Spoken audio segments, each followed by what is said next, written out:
Hello. This is Rich Rogers. This is like I am Rich Rogers, and you're watching my YouTube channel where I play amazing tabletop RPGs with friends.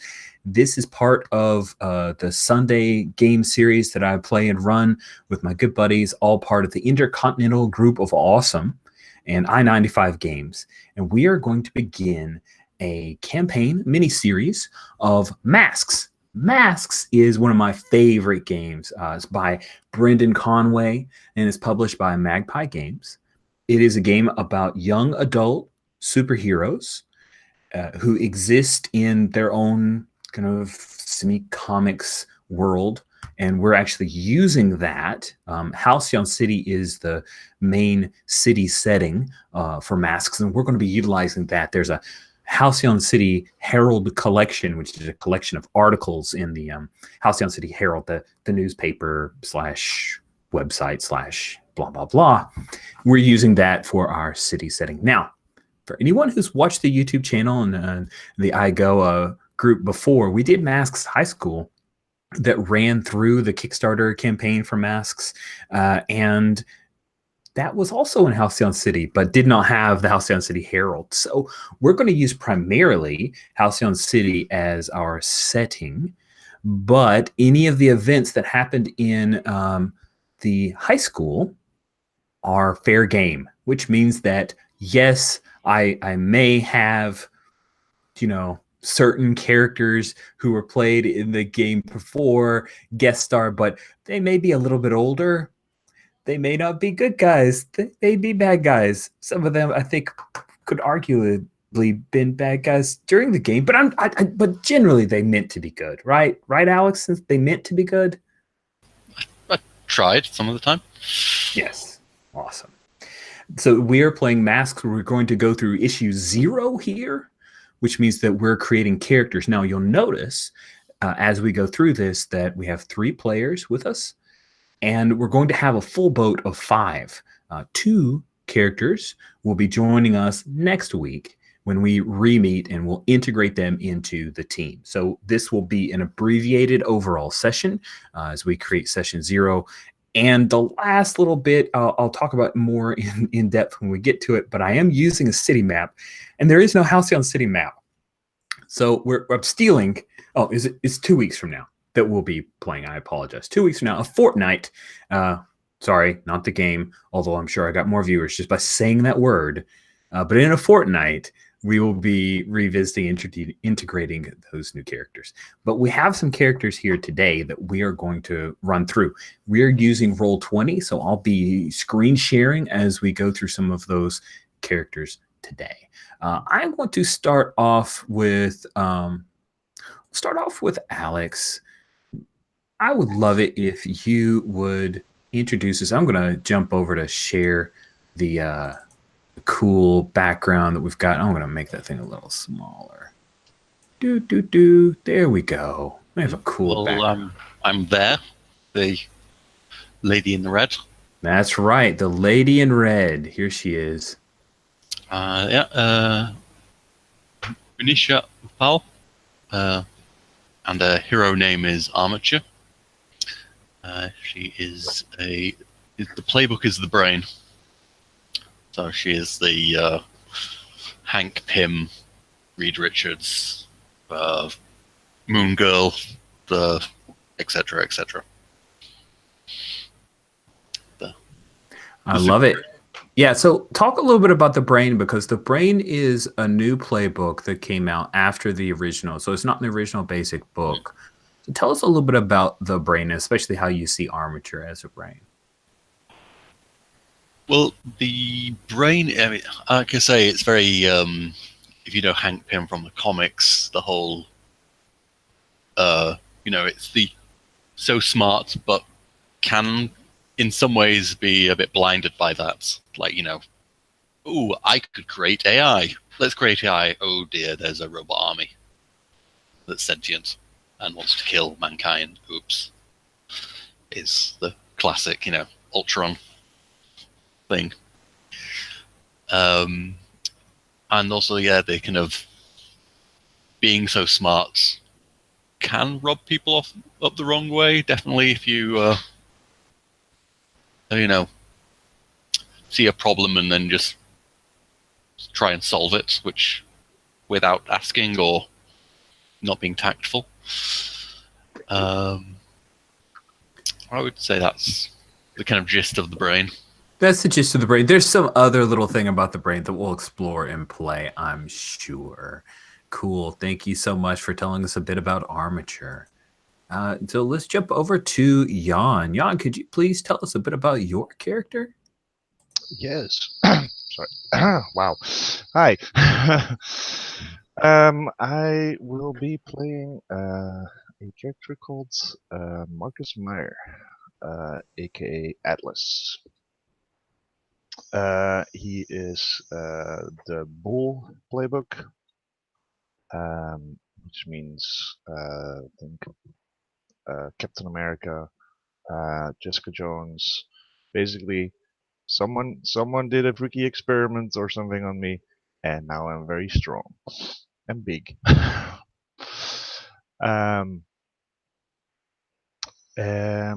Yeah, basically, think of yeah, the pictures on there. Basically, like a young Dolph Lundgren, but bigger. That's awesome. Awesome. That's what I needed to hear. Young Dolph Lundgren. The Bull is one of the playbooks from the basic, so it's pretty great. They're very strong. They have two things that are very interesting: the love and the rival. I see here your love and your rival. This beer's empty. That's great. So Well, yes, that's what today is for. I know. We'll explore that as we get into it. Thank you. Thank you so much. So Atlas, big guy. He looks normal, which is good. He just happens to be. Is he freakishly big? Like, is he 7 feet tall or He's 7'5". 7'5"? 40. So yes, he stands out. Indeed, and that's a permanent thing. Like, he's always big. He doesn't hulk up. He doesn't hulk up. Wow, He's always big. Where Which does is he? annoying. Oh, doors and ceilings must suck. Yes. Cars. Like, what do you ride in? The bed of a truck? That back of a pickup truck works. Yeah. Or he's got Jump everywhere. he's got one of those cars where they have to remount the rails for the front seat near the back seat. Yeah, pretty much. That. So like half the back seat you can use. And it's an open top. It's just, that's the only one. For some reason I'm having like Mr. Bean imagery in Mr. Bean's car, but that's not even appropriate. It's just funny. Very cool. Okay, so yeah, in Atlas, do we know, or do you know, or do you want to explore and play the group that did this to you?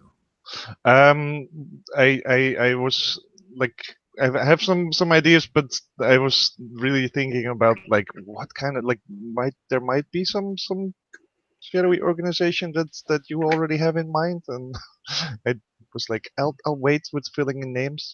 All right, cool, awesome. We'll explore that and play. That sounds great.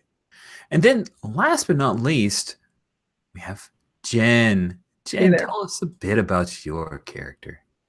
So I am playing Seraph, aka Ashley Banner, the Janus. And the Janus is all about that Spider-Man realness of living a double life and being pulled in multiple directions by their, previous selves and their superhero identity. One of my favorite playbooks, in fact, because it just does so many different tropey things, and also does a few things with the core labeling mechanics that I see other playbooks do, but of course not in the same way. I see here that your labels, like, have you already built the labels? Like, you're going with zeros and everything except for mundane? Yeah. Dang, that's crazy. All right. Yep. That is bold. Well, I mean, that's going to change very soon. You think? I think. Somebody has played this game before. Okay, cool. Yep. So Sweet. yeah, that's what's going on there. Should we When talk a little she's- bit about, so the Janus, you said, as for those who don't know, you've got a secret identity and then a real world, like mundane identity. Yep. Any of Yep. that you want to share with us at the top before we explore it and play? Sure. I mean, in her civilian identity, she's Ashley Banner, and she's going to high school, probably her junior or senior year, playing in a band with Viridian, whose player Paul is not here today. Anil Hara? Cool. I'll have to keep that in mind. And her mom is this ambitious real estate agent, which I'm sure has to be super interesting from a professional standpoint in a place like Halcyon City, where on a semi-weekly basis, at least half a city block has been leveled by super activity. Yeah. Yeah, like That's a thing. I have some friends who do real estate, and I really want to like buy them a coffee and have a really nerdy conversation about this, because I'm like, well, what would that be like? What would that actually be like from a business landscape viewpoint? But yeah, so she's just her and her mom mostly with family. I assume that some of her other family lives out of state, and they do normal, family diaspora sort of things like happens in America, at least. And then in her super heroic life, she's Seraph, who has, a pair of great big wings that she flies with, and then a smaller pair that she hides her face with, and this, incredible bodysuit type detail where she flies around helping people and kicking the occasional butt and having, in general, the Spider-Man package of being a little stronger, a little tougher, more agile than a regular human being would be. And she is this way because her dad is basically an archangel. Nice. Basically an archangel. That's I mean, her great. her explanation would be like, okay, so he's not officially an archangel. He's got a lot of angels working under him, and it's been a few thousand years, so don't be surprised if things have changed since somebody last wrote anything down, Upper management. Right.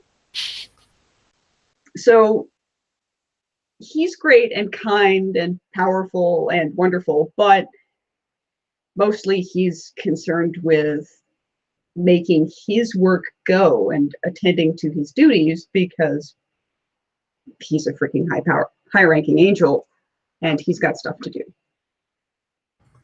Right. So that's really cool, because I think it's interesting vis-a-vis like religion, and like, is he just a supernatural character? Is he actually some kind of descended or created by a god, or all that good stuff will be interesting things to play around with. I like that he's not dead in absentia, that he could potentially be a person who would be seen among the city. However, he's got a lot of other stuff going on. So this is why we don't have the Superman character who comes in and solves all your problems. Yeah. No, I imagine that Ash sees her dad like once or twice a year, kind of a deal.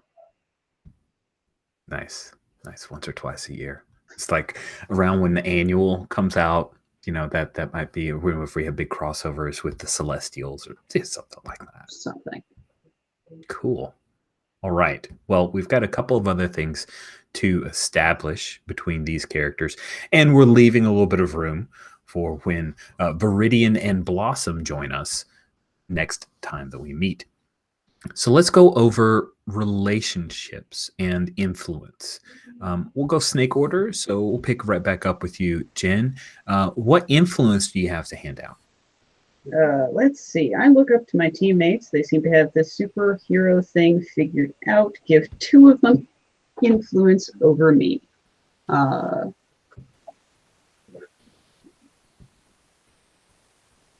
So I'm gonna say I'm gonna have to get into it on my computer here. Working multiple screens is sometimes not my friend. Goodness. I mean, I feel like I've got to give Unisha influence over me. Okay. Because as far as like somebody who seems like they have things figured out, that seems like her. Figuring things out is sort of her deal. True. So I have influence over Ferris.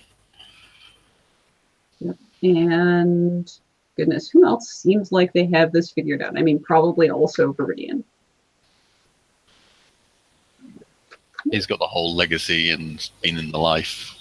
Legacy and being in the life and knew me from my civilian life first.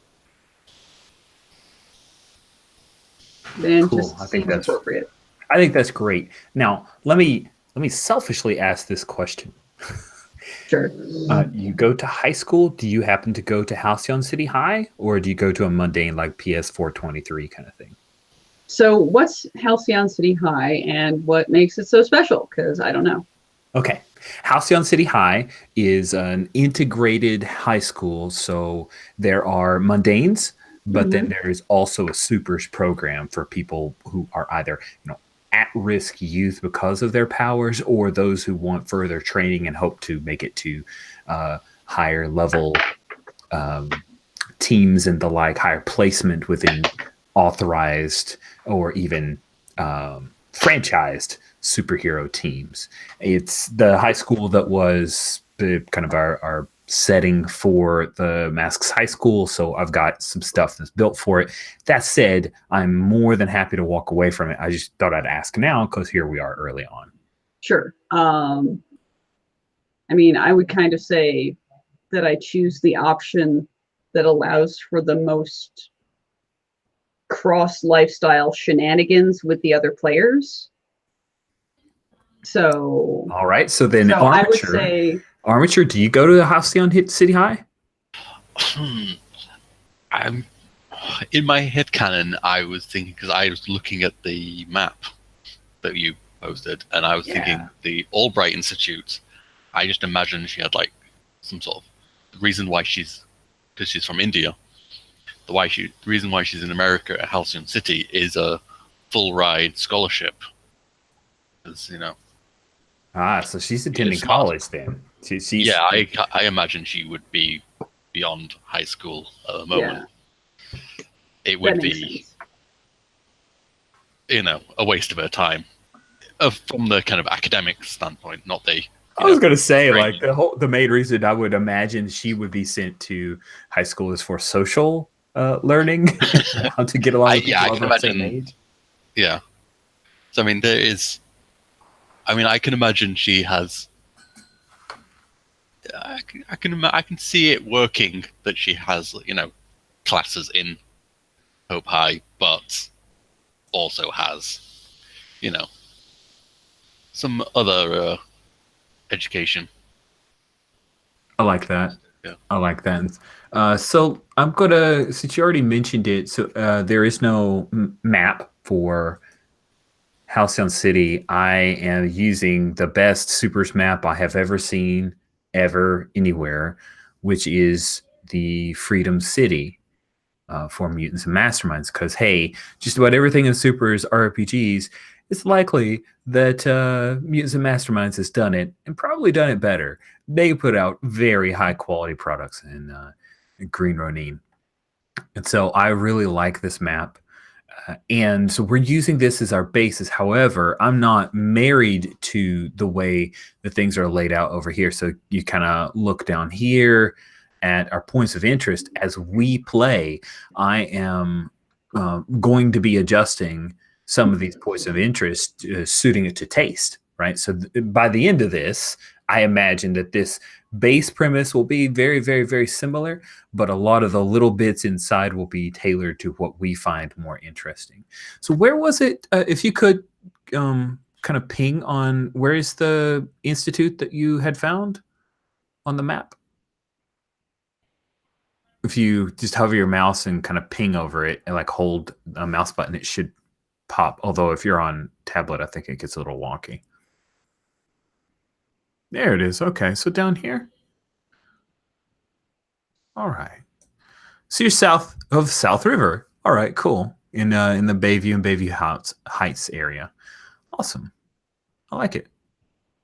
Where is it that you imagine? We'll do play stuff later. I want to get back to our relationships and stuff. So you handed out influence, and then I remember from the Janice there is one particular question I want to know about. So let's hit those. You got your influence. What about relationships? So I have one relationship worked out already, which is that Viridian knew me from my civilian life first because we're in a band together, where he's a drummer and I am a guitarist. But somebody asked me my secret identity flat out, and I refused to tell them. And I want to just lay out 2 points of order right now. First point of order, only Viridian knows my secret identity right now from the team. Okay, good to know. I want that drama and XP. I'm after it. Yes, that's right. There is XP for revealing that thing. You should ding every single one of them that you can. Every single one I can. And point of order number 2, at Halcyon City High, I am not in the Supers program. Nice. And you're right. It's Hope High. I was saying Halcyon City High, and Alex remembered it better than I did. So yes, it's Hope High. Which, by the way, I just literally am using a whole nother high school setting for supers, which is amazing. So yeah. It's it. I steal, guys, but I give credit, so it's not exactly stealing, right? Because there we go. Yep. Good artists borrow, great artists steal. So there we go. We're great. So yeah, who feels like they would just flat out ask? I mean, Atlas is pretty blunt, so he might. Also, I think he might fence you a bit, so you're a good candidate for the love. See that? There's pretty. Yeah. And I haven't asked this question, but just to make sure we're clear, what gender pronouns does Ashley/Seraph use? Ashley uses she/her pronouns. Okay. Cool. Seraph uses she/her pronouns, but kind of cares less about it. Ooh, but like nobody's ever going to misgender Seraph. No. Is there a kind of almost personality shift then? Or a kind of slightly different identity when she's Seraph? Beyond, looking physically different. When she's Seraph, she's like, oh, well, I can try a few things out that I can't in my civilian life. Yeah.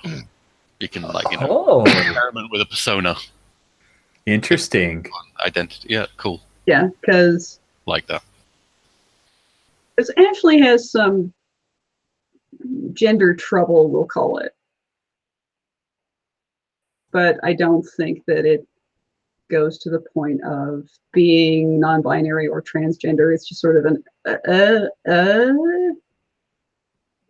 Interesting. That's really interesting. That's something you want to explore in play? Perhaps a little bit if it comes up. Okay. Yeah. But betwixt the punching and the like, we'll do that. Sure. Sounds fun. Awesome. So that is your relationships and influence. Team first came together. We may actually save that to when we have the full group. We'll kind of figure that out as we go. Thank you so much, Jen. Let's go back to you, Jan. You've got some relationships and influence to hand out. Well, the thing is, for my influence, I need to decide on my love and rival. because the influences you're selective about who you let in, give your love and rival influence over you, but that's it. I mean, I am maybe your opposite. I am tiny brain. You are giant muscles. I mean, that could. I mean, depending on Well, how you I think think of that's fair. smarts and things. So in that case, I think, I mean, that means I don't have anything left over for Paul and Yona, Yeah. but I mean, is that something you can change your yes, love and I hate? can change it whenever the fuck I want. Right. So it's fine to start with that and then just Yeah. Absolutely. it's not set in stone. Yeah, I mean, should like we- I mean I do have to of course declare like, oh, by the way, my love has shifted, or Yeah. But okay, that seems fair. with So, teenagers that yeah. happens all the time. Yes. Okay. So yeah, both of you get influence. All right. Oh, and also for Atlas, gender pronouns. Him, his. Okay. And how, I didn't ask this before, so age? I don't know how old is everyone else. He's got a high I- schooler and a 15-year-old who's in college. I was thinking. I think I've got 14 as mine age. Oh, I thought I saw 15 on the I might put armchair 15. writing. It's okay. I'm flexible. Yeah. I'd say college age, yeah. College age? Oh, nice. It's a Yeah, nice 15. mix. I put 15. Yeah, so I'm fine with that. I'm like 17. I think being 14, then it kind of stops things being. It lessens creep factor in case of romance between players. Looks like Viridian, based on the write-up, which is Paul's character, is 16 as of 9 months ago. So, 16 and 3/4. Do they still say that then? I don't know. I'm old. I think so. everyone gives that up after like 12. Actually, yeah, I my think son's once 12, and he goes- doesn't even bother with it. He's like, I'm just doing 12, whatever. Yeah. Yeah. Like if you Dad. don't give it up at 12, you give it up after you stop saying 12 and a half. Is I think the metric. And it appears that Blossom is 16. So, Atlas, you're the old man. You are decrepit with your Oh, dear. college. At college age, I mean, what? I mean, I mean, is like it 18? 18 19? to 20 kind of thing? Yeah. Yeah, All right. Cool. Nice. 19 is fine. 1920. All right. I mean, it's not like anybody's going to card you because you'll just pick up the bar and throw it at them. Are you old They enough to can't see drink? high enough to tell if you've got stubble or anything. What do you mean? Am I old enough to drink? Little man. Sweet. That is cool. All right. So you got love and rival figured out for Atlas. I have a monitor over here, so that's why I'm always looking over there. So if you're watching this, you don't need to look anywhere. I'm just happen to be looking there. Love and rival, that also handles relationships for you. Is that right? I mean, yes, that's. I mean, yes. I mean, relationship is X is your love. You've opened up to them about the worst parts of your past, and X is your rival, and they try to control you at crucial moments. Wait a second. Are we saying that your love is in high school and your rival is in college with you? Is that what we're saying here? Um, I forget ages already. No, there's nothing creepy. I'm not asking because it's creepy. I mean, you're 19. The person you're interested in is 17. That's fine. fuzzy enough. I don't see it as a thing. I was just like, Yeah. that's kind of cool because then we'd have like high school scenes and we probably like potentially have college stuff going on. That sounds fun. Lots of young adult craziness. That's good. I like it a lot. I was excited. I wasn't accusational. Okay. Nice. All right. Good. So then let's go to Armature. You have got some relationships and some influence to hand out. Well, I've got told you somebody about my shame and asked them for their confidence. I talking with Paul and thinking that would go to Viridian, Makes sense. since he has a connection to my homeland through his dad. I'm thinking, yeah, he would have a bit more knowledge about the villains and superheroes and stuff that are going on in India, and so would have heard about my shame. And so I told him before he could put 2 and 2 together. Nice. I like it. My other relationship is I wish I could be a better hero, more like. I think that that would go down to Seraph or Atlas.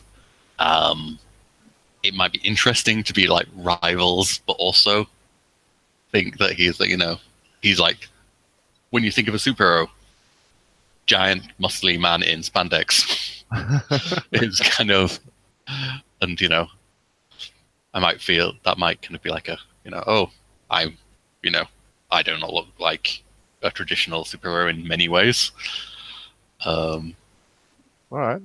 But also, I was thinking my other idea was Seraph, because, even though I don't know who she is in real life, she hides her identity. She seems to know.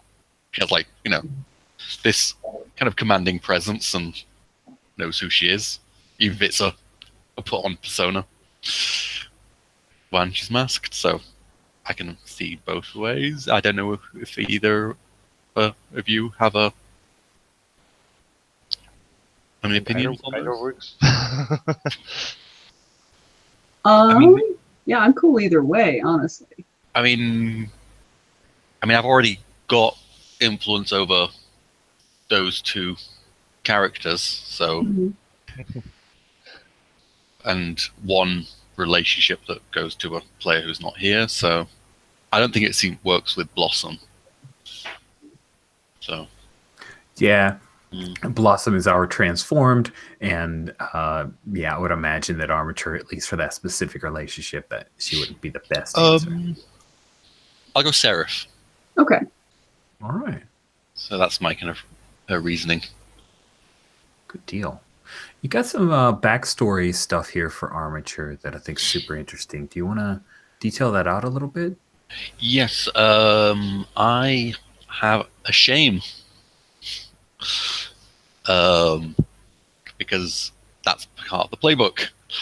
And I chose it to be a hive mind robot swarm that I created. If my character image is visible, you can see her holding like one part of that swarm, basically. And yeah, it was designed to disarm landmines. It was called Project Diffuse, and it was going to disarm landmines in India. But it's kind of got its own sentience and doesn't want to go into minefields and blow up explosives, and wants to do its own thing. And so now it's this, I wouldn't say human mind sentience, but it's not stupid. It can reason and think and possibly even communicate, but it's definitely not a human mind.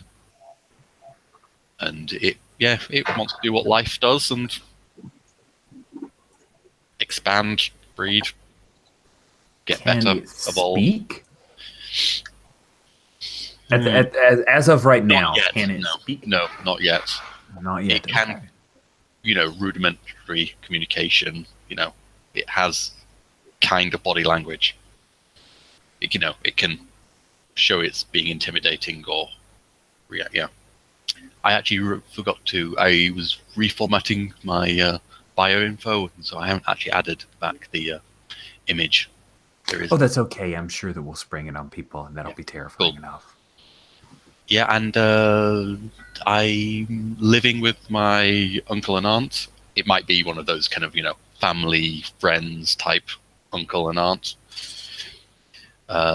who have a shop in the city. and I live in the attic amongst the boxes and things, and some rudimentary lab I've set up, or at least made from scrap. Rudimentary to you. Yeah, to me, it's something so I can tinker with when I'm there and don't have access to university level labs and government level labs or whatever I can get. Nice. And just so I'm clear, you're saying that this lab is at her home or at the place she's staying? It's in the attic above the shop. I sleep in the attic. I probably don't even have a bed, but I can make my own hammock from my prosthetics. And yeah, it's basically it's probably just a desk and a couple of supercomputers and whatever junk I've built. A couple of supercomputers you whipped together last week. Yeah. All right, that's pretty lovely. And I don't make any robots anymore. Not anymore. Mm. Yeah, that's no matter how good you are at it. Yeah, I know I can do it. I just know the consequences now, and I want to get it right next time I do it, which I'm not going to. But next time, if I did, I would get it right. Yep. Okay. Nice, good. So we have our influence, we have our relationship. No, I haven't done influence. Oh crap! I'm sorry. That thing. I need these people as much as they need you.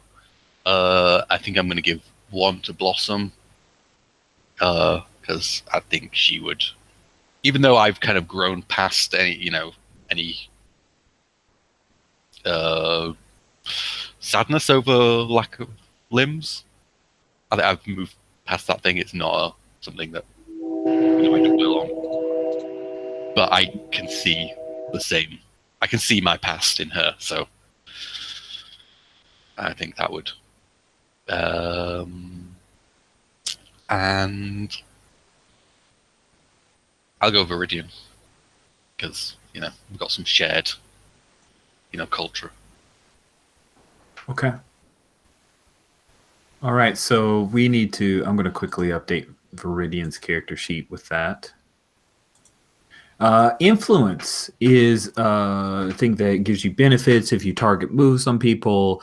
You could use it to shift labels, which is a thing that Jen kind of hinted towards. Your stats are not just static numbers; they are how you see yourself, and people can influence that, which will then change how those labels are statistically represented. So right now we have armature. Does Viridian have influence over anyone else while I'm updating? I don't think he chose. Did he choose his influence? No. I mean, did anyone else give influence to Viridian during this run through? Seraph, you did, right? Because you knew you from before. Muted Jen. I'm muted to Jen. Sorry, with the train. I love trains, but Yeah, no. I did give influence to Viridian. That is correct. I thought so. And have you given Blossom my influence? Do what? Did you give Blossom the influence I gave her? I did not. I will do that right this second. Well, I would like to bring up, because everyone else has got, when the team first came together, which is kind of stuff that is then.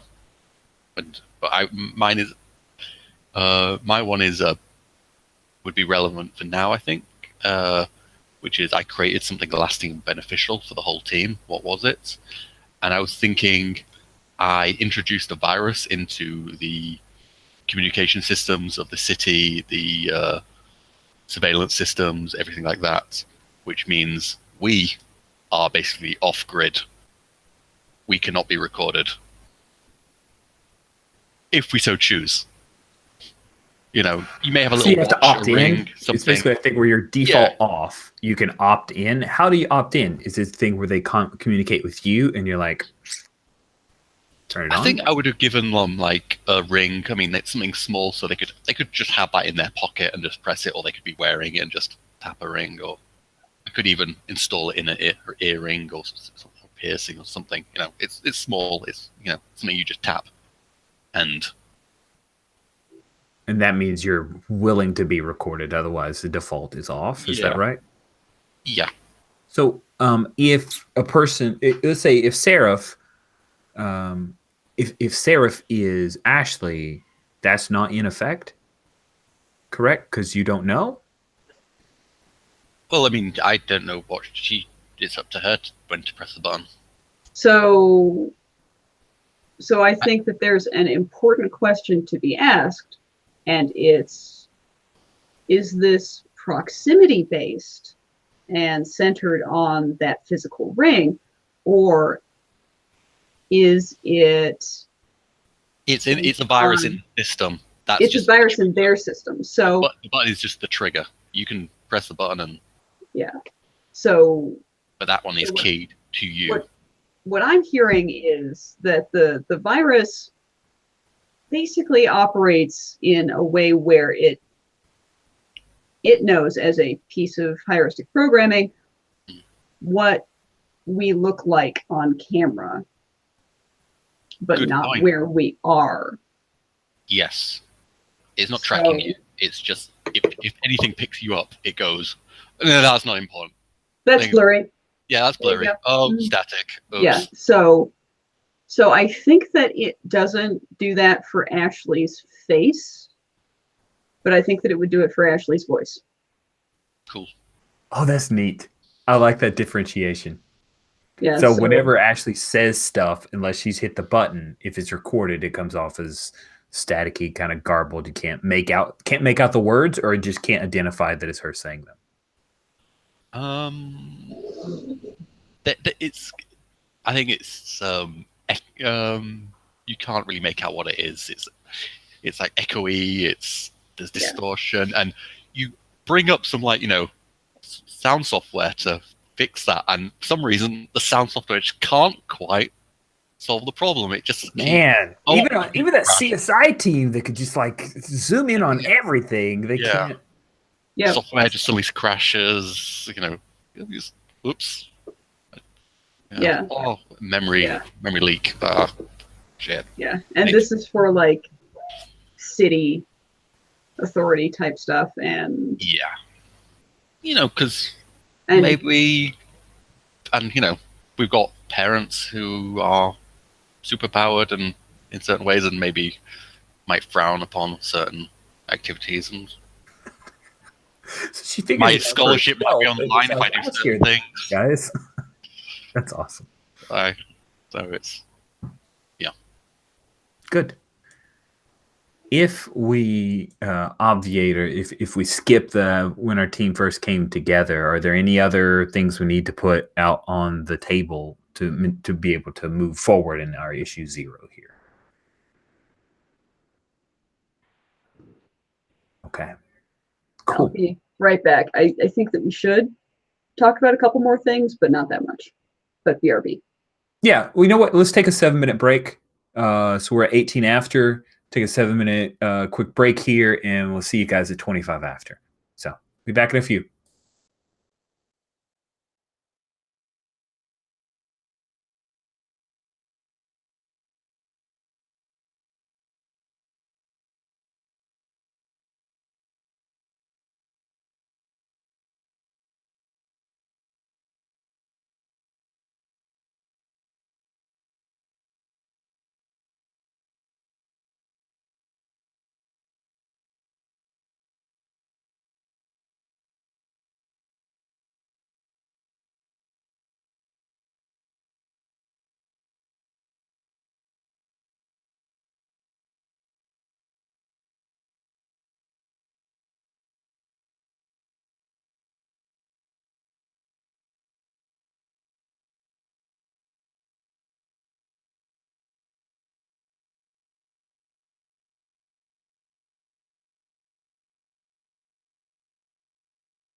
I see there's some chatter in the side thing. What's going on? Adding NPCs would come up.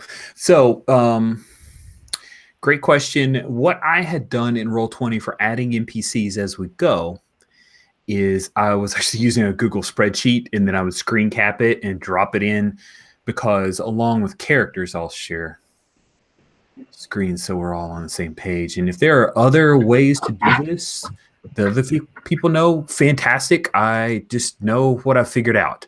So you can create a handout, and the handout you can actually put description and notes. You can put notes in there.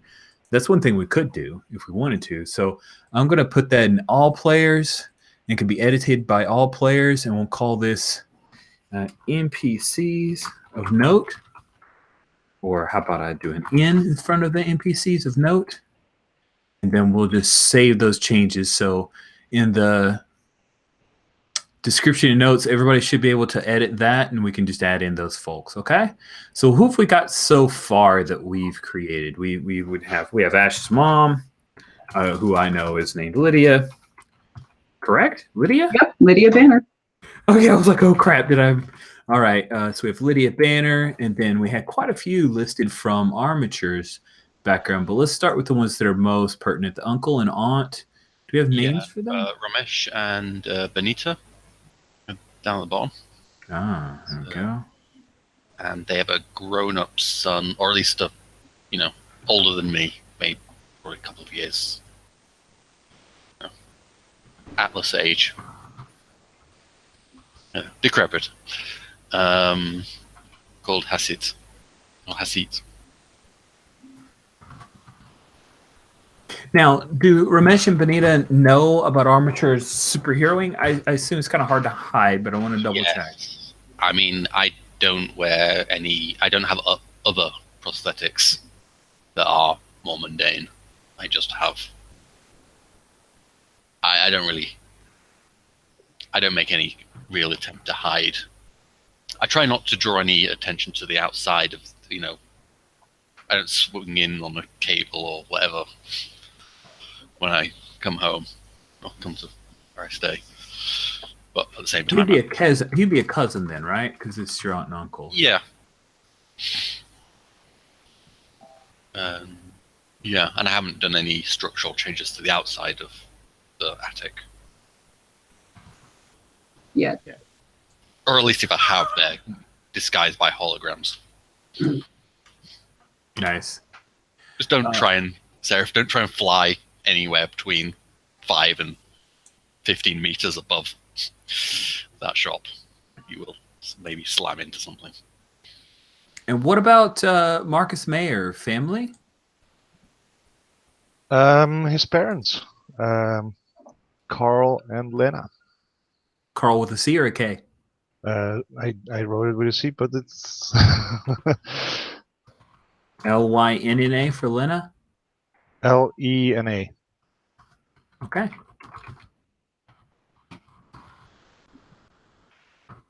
And Atlas also kind of hard to hide who you are. So. Oh yes, yeah. That's also why he doesn't wear a mask, because it's like, yeah, okay, everyone can put two and two together. Awesome. And then Viridian, we know, is a legacy, so he'll have some stuff going on. Any other NPCs we've introduced so far? I have the village mechanic who basically had the accident. Well, when a landmine, lost my limbs to a landmine, and village mechanic using schematics that I had built my first prosthetics. Farouk Fadel, and he has since been headhunted to Halcyon City. Because any engineer who can construct something like that, even from, I can imagine it was just like offhand scribbles that I wrote down. It wasn't a main project that I had until it was. And as I said in my character sheet, I'm sure the mysterious group that headhunted him to Halcyon City is totally above board, and everything is fine. Yeah, that head hunting And group there's probably going to be no doesn't have misuse of any tech I've. no kind of interest in tech or super soldiers or anything like that. Yeah, No. You're 100% right about Yeah. that. Why would they have such evil things going on? I'm just going to turn off my bookmark bar just to give us more real estate. There we go. Good deal. So that's what we'll use for NPCs for now. Does that work for you guys? That works good. Yeah. And then if I show it to you guys, because I know I've got GM notes only visible to GM, but you guys have access to everything else. You can see that when I present. Good. All right. Awesome. Good. And yeah, that's the main thing with Roll20, like frustration point that I've had is it's so much easier when we were running with Google spreadsheets to add NPCs and all that good stuff. But I think that handout will suffice for now.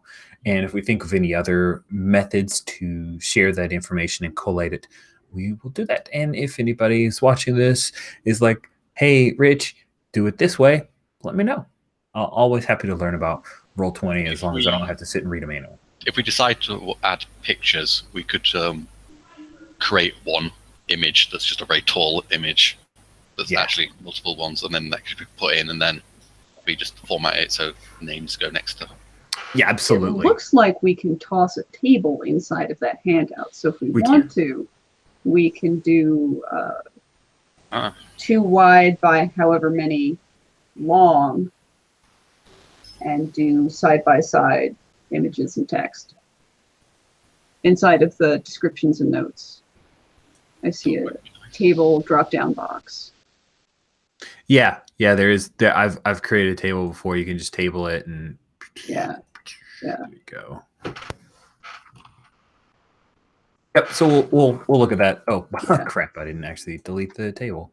Or unless you guys want. Well, you know what? You guys can edit. So there you go. Yep. It's yours. Yep. Run with it. Have the fun. You're better at these things. I know, because I've seen what you can do. So let's talk about our city for a little bit, and then I'm going to throw you guys into some fun before we call it an afternoon/evening.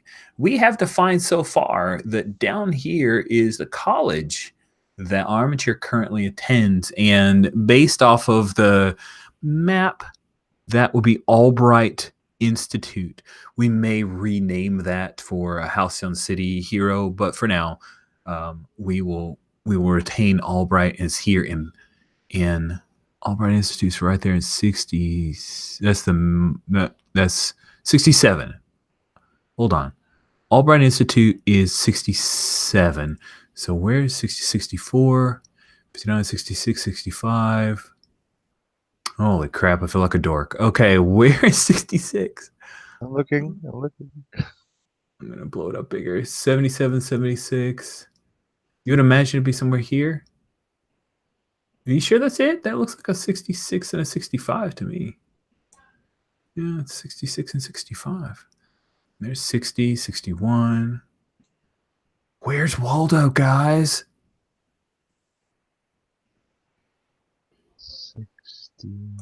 78, 76, 74. We're looking for 67, is it? We are. We're looking for 67. Is it? Oh, man. Of course. That is exactly where that would be. Right by the promenade and Wading River. Hanover Square. Thank you. You get a prize. A no prize. Congratulations. So right there by the promenade. Cool. Does that significantly change any stuff you got going on there, Alex? Does that work okay for you?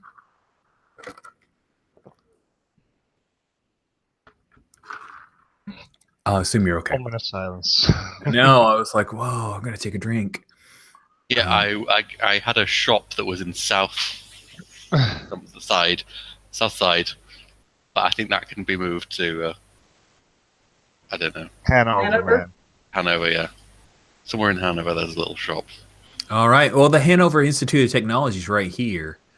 So that actually kind of works pretty cool, right? Maybe it's its own little Silicon Valley type stuff going on here. Sounds cool. I like it a lot. Awesome. So let's figure out where the high school is. I would love it if the high school were near that. Are we thinking across the river in like the central?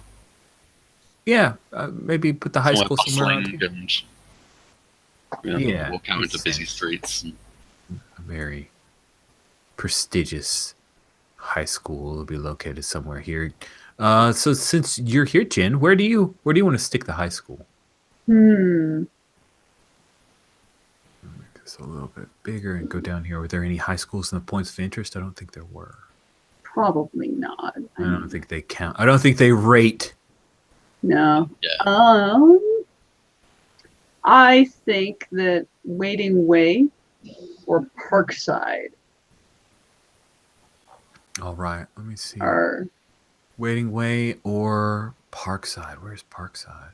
Parkside is just to the left of Liberty Park. Oh, To the yeah, there you west. go, right there. I was looking right over it to West End. Although, Jen, Yeah. if Yeah. you chose West End, then I could say that you're a West End girl. No? No. Okay, well, I don't. Okay, so Waiting Way or Parkside. If you're Waiting Way, you're actually looking across the way at the Institute. If you're Parkside, you get all the cool Liberty Park stuff that's nearby. Mm-hmm. So they both have a lot of things that sound There's great. a lot going for them. Anything know. stand out to anybody else? Freedom City University is right here, so that could also be an adjunct. Yeah. Yeah. Kind of a thing. Parkside High, Hope I High. did have an idea of having some internship or part-time work at Astrolabs. Astrolabs. Ping for that one. Where's Astro? Find it for me and ping It's it. somewhere up here. Okay. I can't remember the number. 43? 43. Isn't North it there? End. Oh, no. I think I'm... It's supposed to be in North End. 43 is right Yes. between North End and Wading Yeah. Way on the river. Yeah. Yeah, Oh, there you go. So Yeah. definitely that the whole thing we said earlier about this being like a little Silicon Valley type thing. Mhm. We got Hanover Institute. We got the Astro Labs. That's cool. So Then let's toss the high school in North End. all right, North End Try it to get is. sort of the best of both worlds, where it's close to the park, but it's also Should we knock out Freedom City University and Put high school there? Sounds So it good has to me. like this look over across the Liberty Park. sure. Okay, I'm going to make a quick note then. Freedom City University is now Hope Prep. That was one of those blocks that occasionally gets destroyed by superhero activity. There we go. And they rebuilt it as Hope Prep. Yeah. All right. Cool. So we've got our university. What about Marcus? So does Marcus actually, are you seeing him as a full-time student? Because I threw you into the college idea, but I want to make sure you're good with that. Well, I mean, I think he used to go to a normal school until recently when he got experimented on, and now he's huge, and now he can't go to a normal school very well anymore. So Okay. now I think he'll definitely go. Well, Hope High, right? It was Hope Prep. I actually just looked it up in drive-through to make sure I had that. It was Hope Prep. It was from Melior Via. It was for icons, believe it or not. Pretty cool. Jan, was Atlas like? Was he obviously not as big as he is now? But was he like a big guy? Oh, he was football player or type person before? he was like 6 foot. He just gained a foot and a half.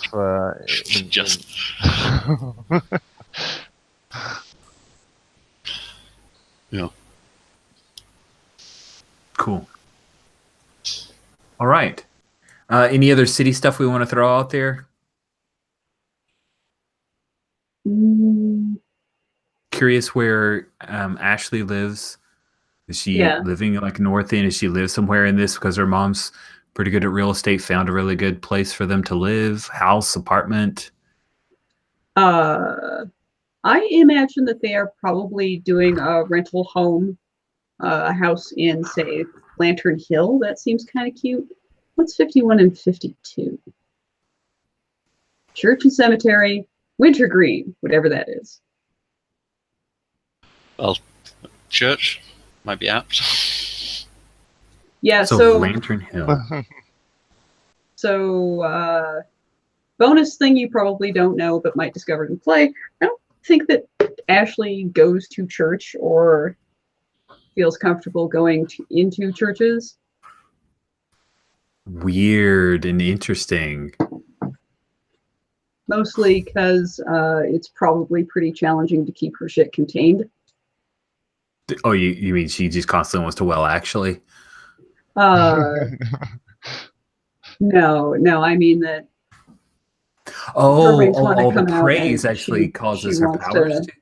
Oh. it's not that praise causes her powers to do that. It's just if I were Oh, hey, an there's occultist, I would say that the correspondences are too powerful. Interesting. But Ashley doesn't know about that shit, so she does a little fortune telling, and that's about it.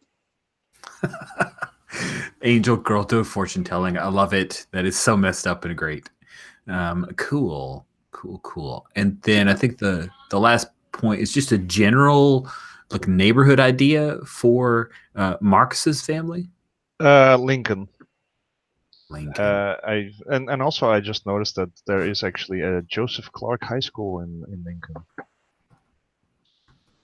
That's cool. And the city landfill and That sounds very. And the Lincoln Youth Center. It seems like the more. Ooh. Can I have? I'm gonna say the little shop should be in Lincoln because I like the fact there's a landfill there as well. Because I was also thinking like, well, I don't think that Marcus was a rich kid. Yeah, no, Lincoln is probably where he grew up. yeah, that was my thing. I was thinking, oh, this looks a bit too rich for this little corner shop that they live above.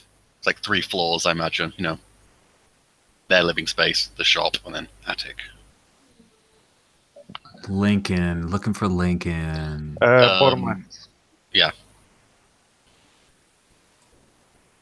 Across the road. Wow, yeah, look at that. That is definitely one of those like very boringly laid out, probably I would guess tenements kind of thing, right? South of the river, you've got the penitentiary there.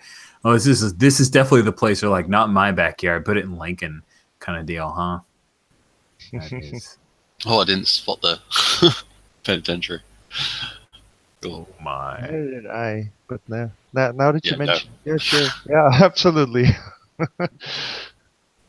I love this map because it just. I mean, I may not even be right because I haven't read any city guides of this. I've just looked at the map and kind of imagined things. So is that going to become the Halcyon City? Oh, the spike? Is it? Oh, Yeah. yeah, this is going to be the spike. So, Nice. Are we moving it into the river, or is it on the edge? I think it's on the edge. Okay. Maybe. Yeah. I'll think about that. Maybe there's a high security spike in the river. Oh yeah. Oh God, that's so Like good. I can imagine like a walkway comes up out of the water to get there. Nice. That's definitely happening. Good stuff. All right, cool. Super cool. All right. So again, I want to save the how did our team come together, which is a series of questions. There's one in every playbook, and you use that to string together the story of how you guys got together. But we are gonna. I'd like to just jump in and let's see a day in the life of kind of thing. Let's.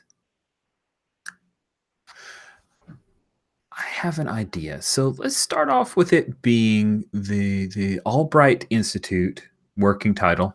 We may rename that thing, but for now it's the Albright Institute, which is the lovely high-tech school that's located right here by the promenade,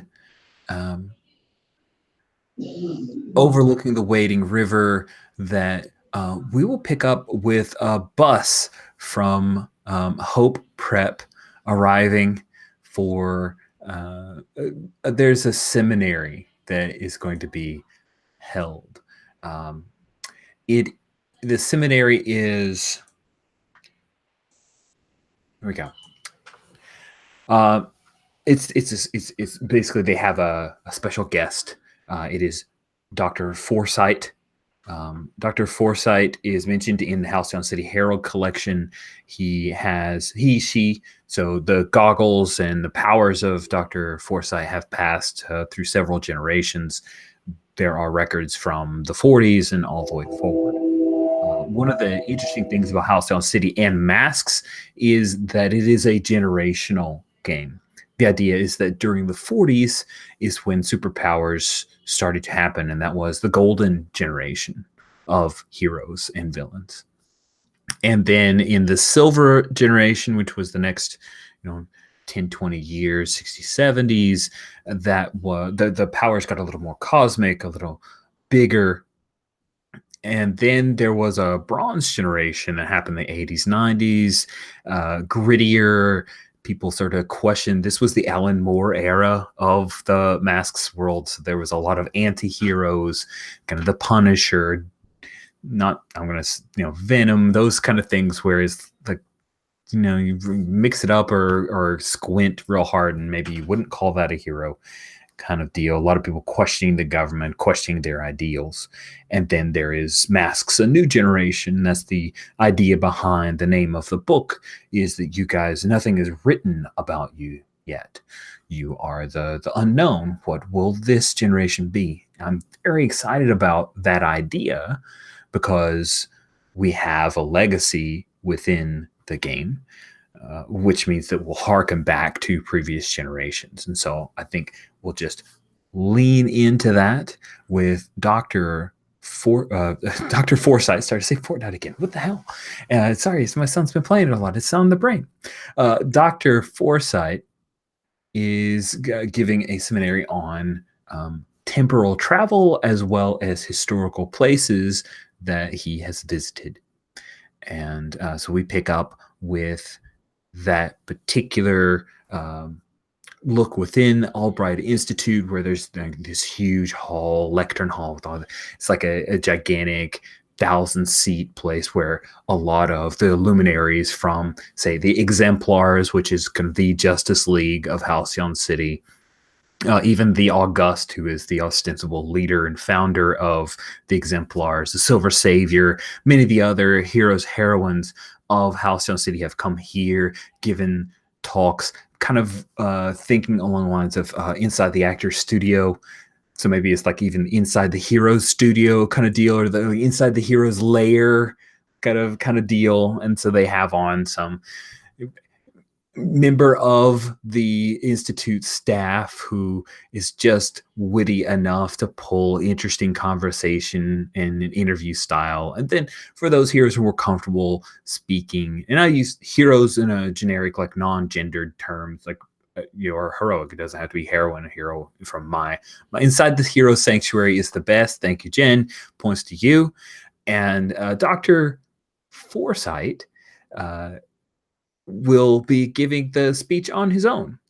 So we have the bus arrive, and we'll see, just drawn in, we see Viridian in his normal guise of Anil Hara, and he is Indian American. And then we see Ashley Banner, who sitting with Viridian, but we know there that she is actually Seraph, because we'll probably see some thought bubbles type deal.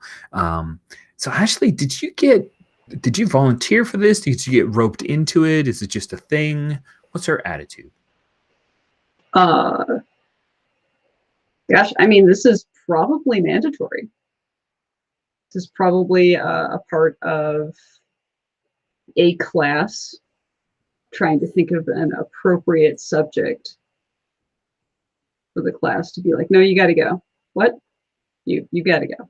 And maybe it's like super civics or something. Super civics. I love it. Specifically. So you're on the kind of more mundane bus. Then Hope Prep has another bus where we have some of the supernatural creatures. Maybe we have like an energy being, a crystalline structure of some kind. Perhaps those eagle-eyed readers of the comics might recognize that being as being from another place that perhaps we've seen before, this crystalline entity. And there's like a slime creature person that has a human skull in the middle of it, and that way that you know where to focus when it's talking to you and emitting its. Yeah. Do they have to be on a different bus? It turns out that how much effort does the school put into separating those could students? Is the bus like down the middle? There's like, if anyone has like special environmental needs, or there we go. All right, like, any high-tech seating or thing is on one side, and then just basic seats on the other side. That sounds good. Yes. So we've maybe got like a back area for those who need to specific environments, but on the right-hand side are non-normals, and then our mundanes are on the left-hand side, all on the same bus. Thank you, Jen, for that dramatic edit. That was in the original draft that the artist has submitted to us. We got notes back. So what's published in the comic, you guys are all on the same bus. And so Ash, any particular thing that like business that we see you doing? I imagine that but just because he's not here to be played, that Anilhara is like checking his phone, which maybe is some kind of communication device to his legacy or something like it. It's not an emergency thing, just a thing that he's paying attention to. So we get to focus on you, Ash. Cool. I'm here. I've got my backpack. I also have my camera and my camera strap on, because I'm going to be taking some photos of the lecture and the college while I'm here, and whatever strikes my fancy. I have a little half-size notebook, and I'm taking some notes. Now, in fact, it's not a half-size notebook. It's one of those like long, narrow register, like reporter style. Oh yeah, notepads. Fun. So she's taking a few of those notes and then like tucking it into an inside jacket pocket. Cool. So yeah, you take a few notes, and we'll say that Ruby Fontaine, who's the school reporter, she's sitting by, she notices you taking notes. She looks down at her little iPad, she's got her little Apple Pencil going on. She yells at somebody who tries to take it away, like, "That's $100, you idiot, give it back." And takes the pencil back, and she jots down a few notes as well. And she's kind of sketching a few things, so we get a picture of arts going on. And she says, "Hey, Ash, listen, I see you got your camera. Yeah.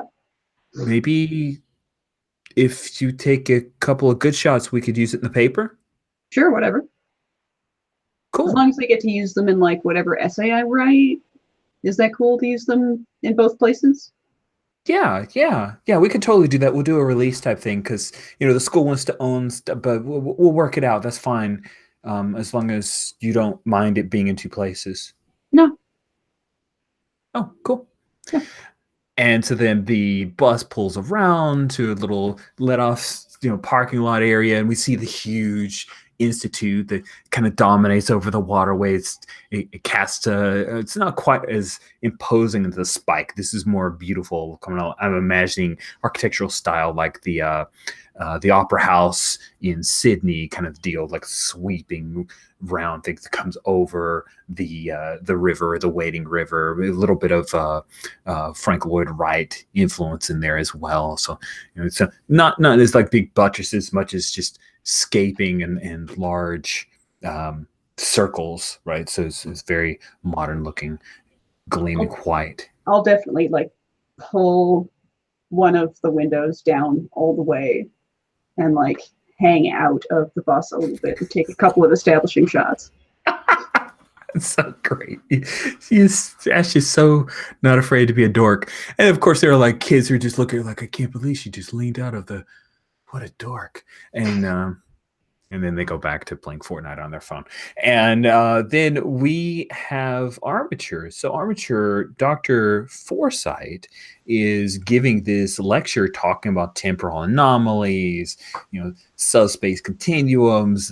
This is some high-tech stuff that he's worked into a lot more bite-size Yeah.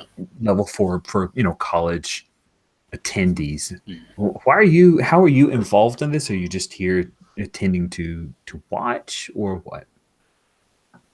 I think I have a set amount of, classes with other students that I have to go to.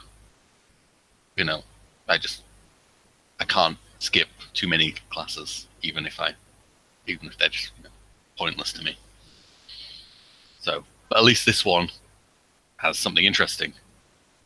So Absolutely. I think I chose specifically this one to be,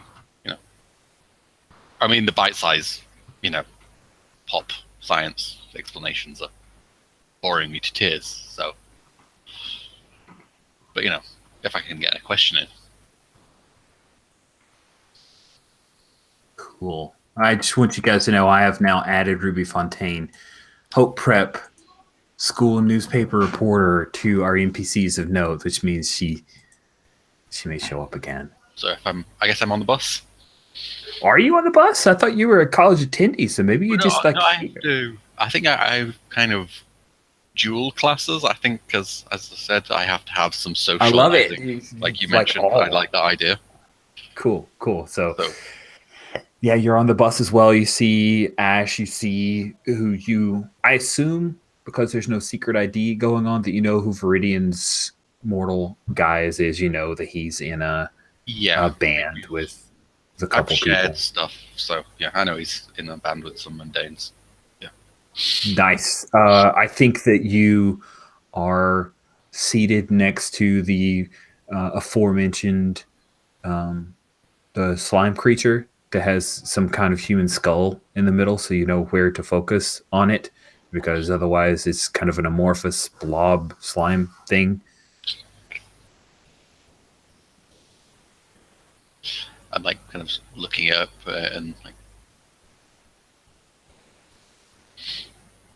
I'm like, one of my prosthetics is just fighting the urge to not take a little sample, and I guess I'm just trying to small talk while this kind of nervous twitch of one of the prosthetics, and it's like, because they're kind of a multi modular, that like specifically the ends, so some of them can open up and some have some tools in, so like just a little sample taking like syringe type thing is kind of just like opening and then like nope, back in, don't do that. Cool.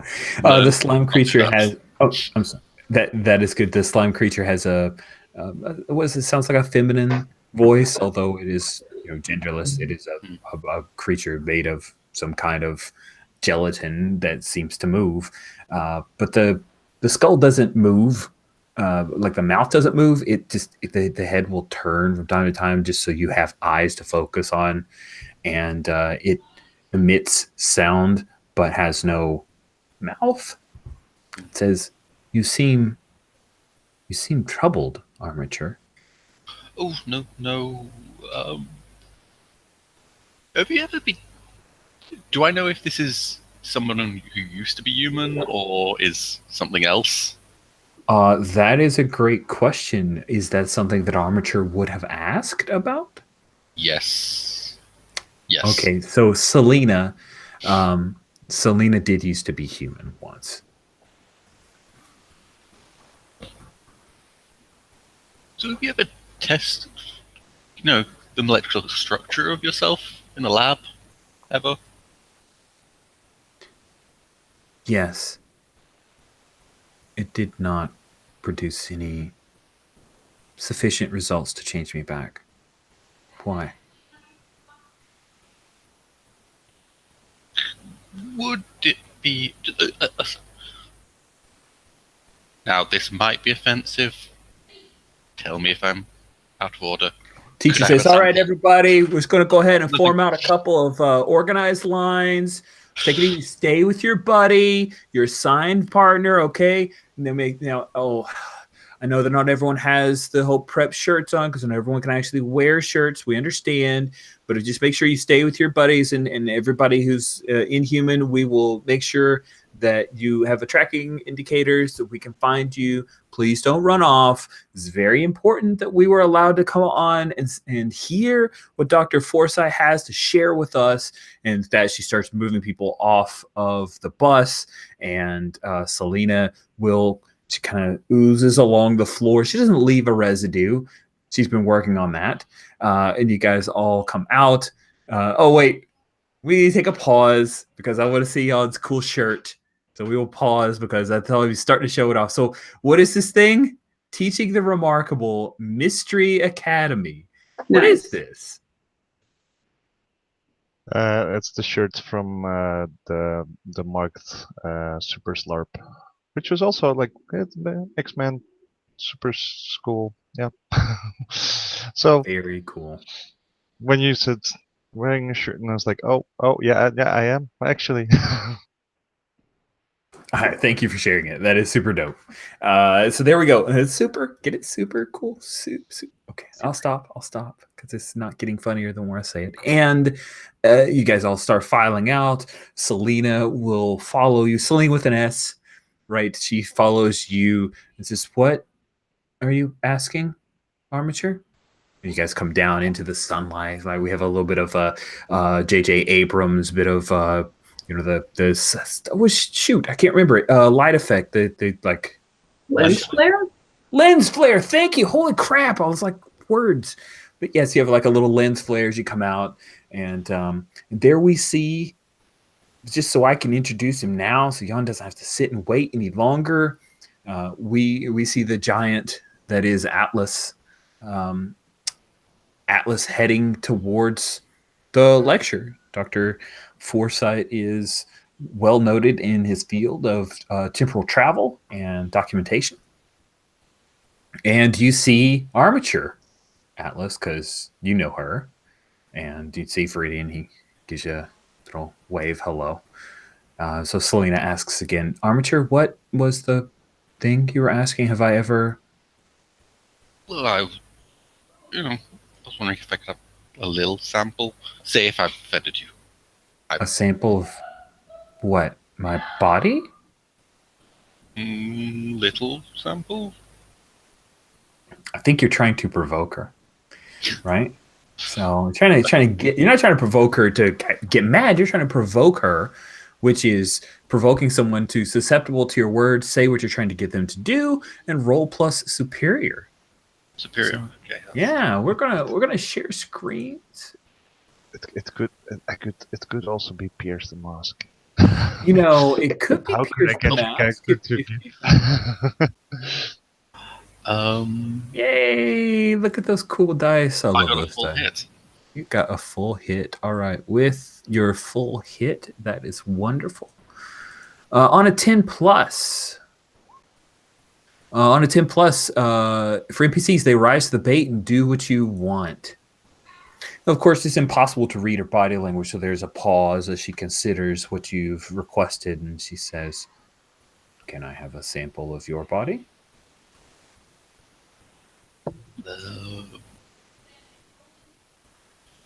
I've not got a huge amount to spare. I say, glancing at my arms. You can spit in a cup. Sure.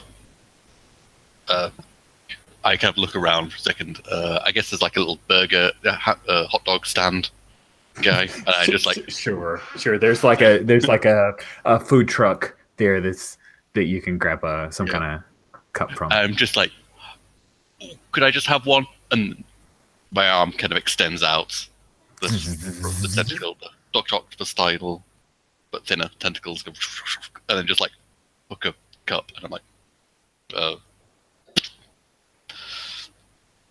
Cool. knocked And himself you out. hand it, and then there's like this slimy appendage that comes and it brings the cup inside and then is floating in her center mass. So we see this like little plastic cup and then the skull. And Atlas, by the way, you just not sure if you picked up on all of that conversation, but it definitely sounds I like think I was actually just picking up a hot dog. nice. Oh, the tentacle went around you. He was like, I know that tentacle. Hmm. Cool. So how do you obtain a sample? Just one of your little apertures kind of pulls out Yeah, little. it's this little like pincer thing that would like then retract into the tentacle. Nice. Seal up. All right. So we'll progress with you guys head on inside.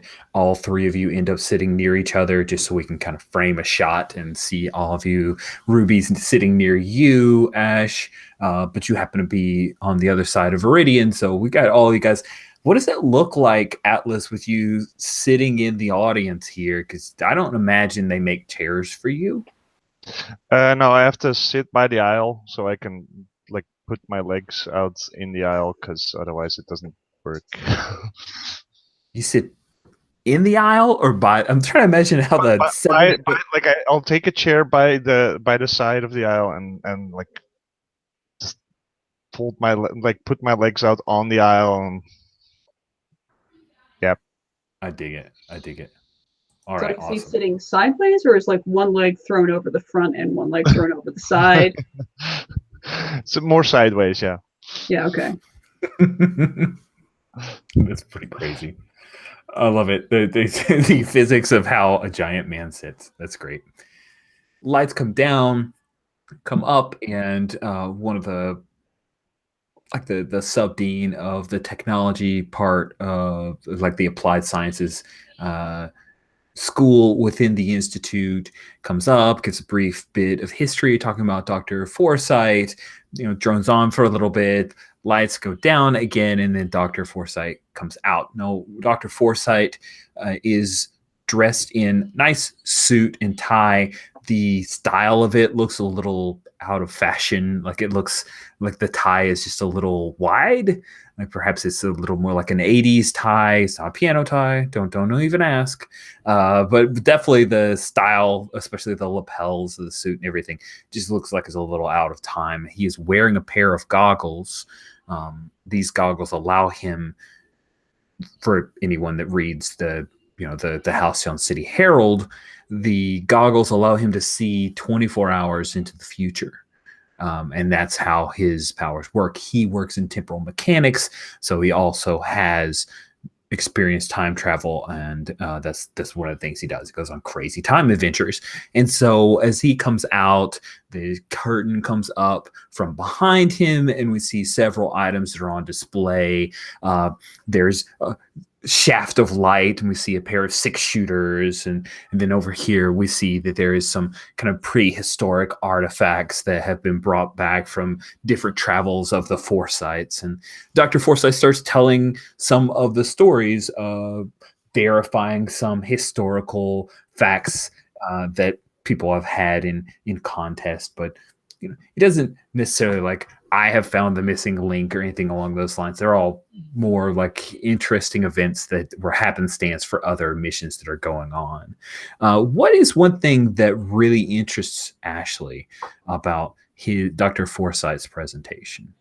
Like, is there any particular time period or an event that piques her interest as he ends up snapping a few extra shots? Let's see. 6-shooters and some cool artifacts.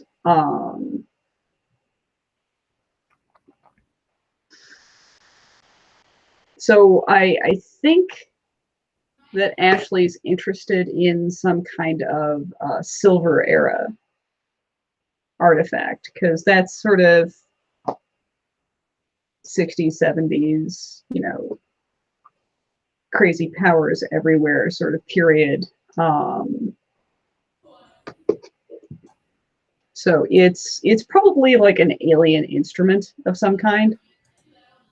Oh, nice. I like that. So let's say that the instrument that has drawn your interest is it is the soul guitar of the alien that was known during the Silver Age as Gehenna.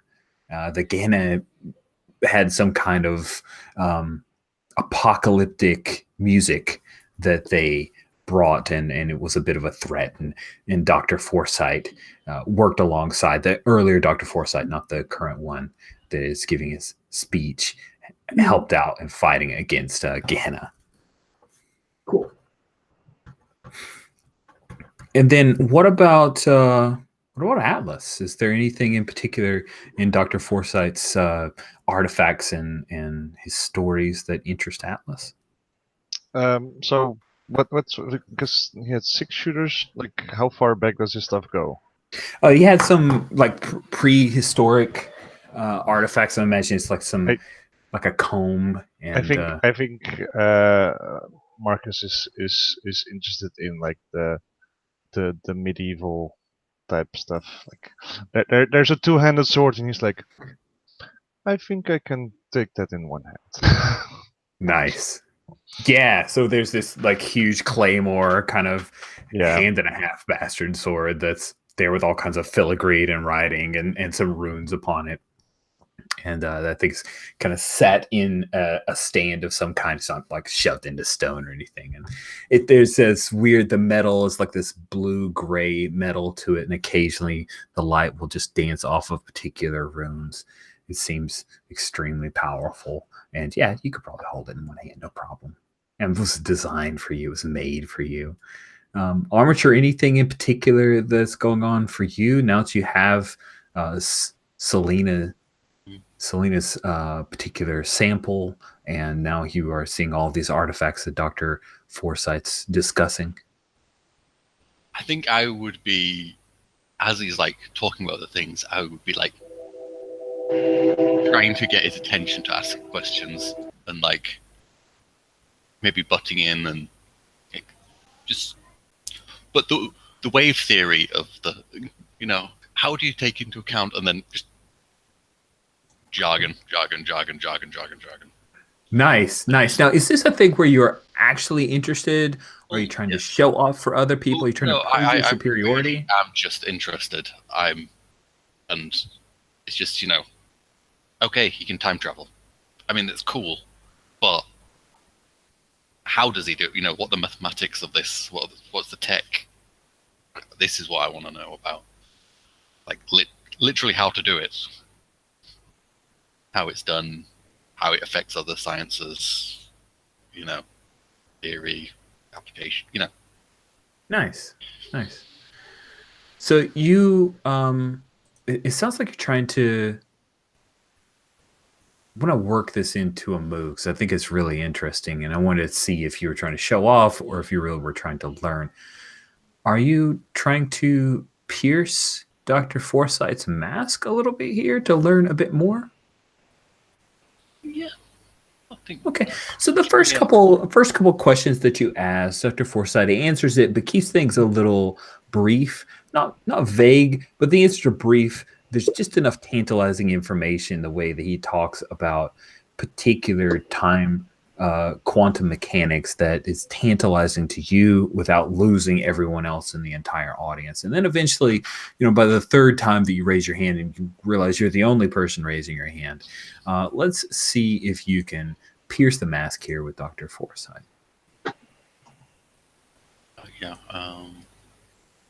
That's mundane. Mm-hmm. You are -1 on mundane. Yeah.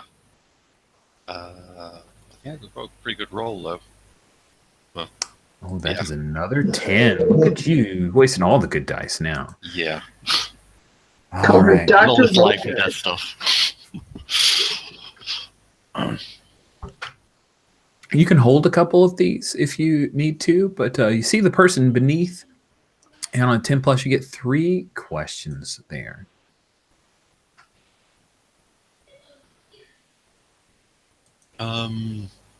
Well, how could I get the character to show me like the schematic? Show me the goggles, like put them in my hand. Let me. Nice. So you get it's pretty easy. You intimate towards that, and Dr. Forsyth has been impressed enough during the brief bits of back and forth you've had where he says, Armature.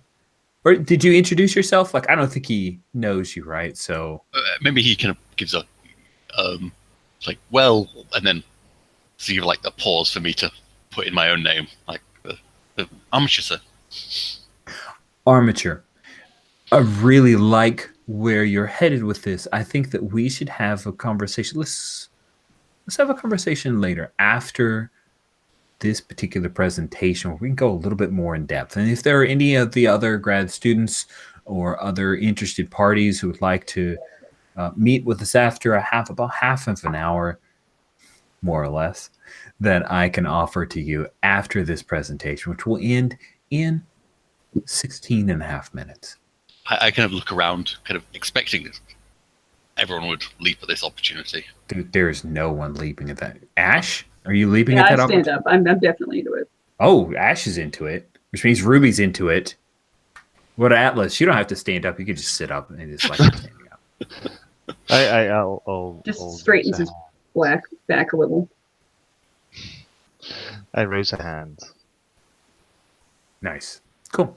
So we continue with his presentation, and there's a moment when the lights flicker a little bit, and Dr. Forsyth looks up, and that's when he looks up, there's a moment where you catch, like, he didn't know that was coming.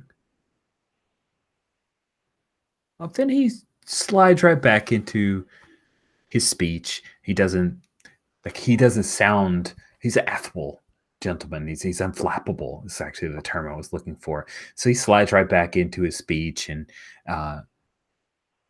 it pretends as if nothing has gone wrong. But you do see he comes up and he kind of adjusts his goggles a couple times, and he's just looking around like he's looking at the crowd, but it just appears that he is searching. Can I use a hold to, like, what are you really planning? Because Absolutely. The implication is, I mean, obvious to everyone. But Yeah. What is he really planning? Right now, he is activating his goggles to try to look backwards and forwards in time to see what it was that just caused those lights to flicker.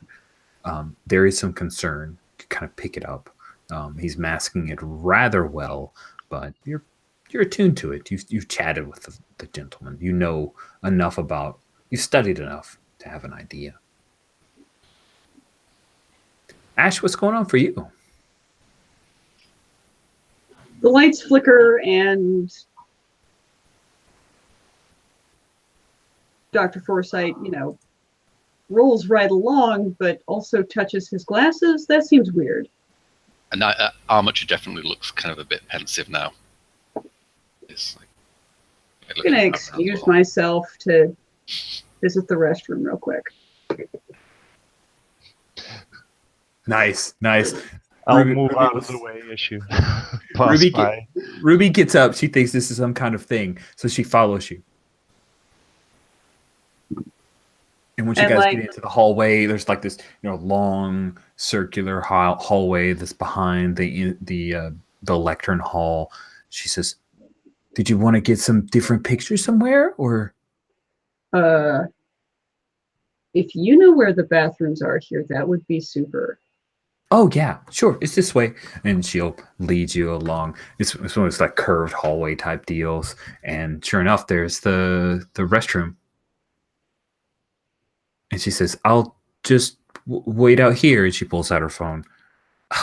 No bars. It's like a tech institute. That is stupid. But then I'll go into the restroom. Awesome. Yeah. So you've got Ruby Fontaine outside, ace reporter for Hope Prep, and you've gone into the restroom. There is, I'll imagine there's a couple windows, but it's not like it's created where people can easily get in and out. And I and like a few stalls. sigh to myself because she's outside, and that's so annoying. And it's a public bathroom, so it's a push-in door and then stalls that sort of lock. But I do the old trick that I've done before. I take off my belt and I use it to tie the lever arm for the push door so that it can't push in. Because I'm pretty sure that I can get out of it if I've got to. Okay. Yeah, you do that. Yeah,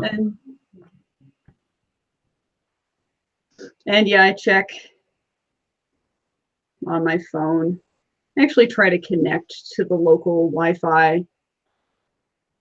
Ooh, I think maybe you could be triggering a move here. Now, assessing the situation is a little more around a fight, but I think that is the closest to applying to what's going on right now because you're trying to figure out what's going down. So we'll go ahead and have you use that. When you assess the situation, roll plus superior and you get some questions to answer.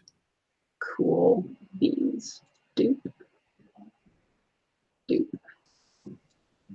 Oh, I see a 6 and a 4. That is, again, a full hit because you are blank on superior. See, only 10s. I know. It's all this thing rolls 10s. You guys should have gone 3D dice all along. You've got 2 questions for us to assess the situation. All right, just a moment. Let me open up the basic moves. I can drop those questions into chat for you. I got this. All right, cool.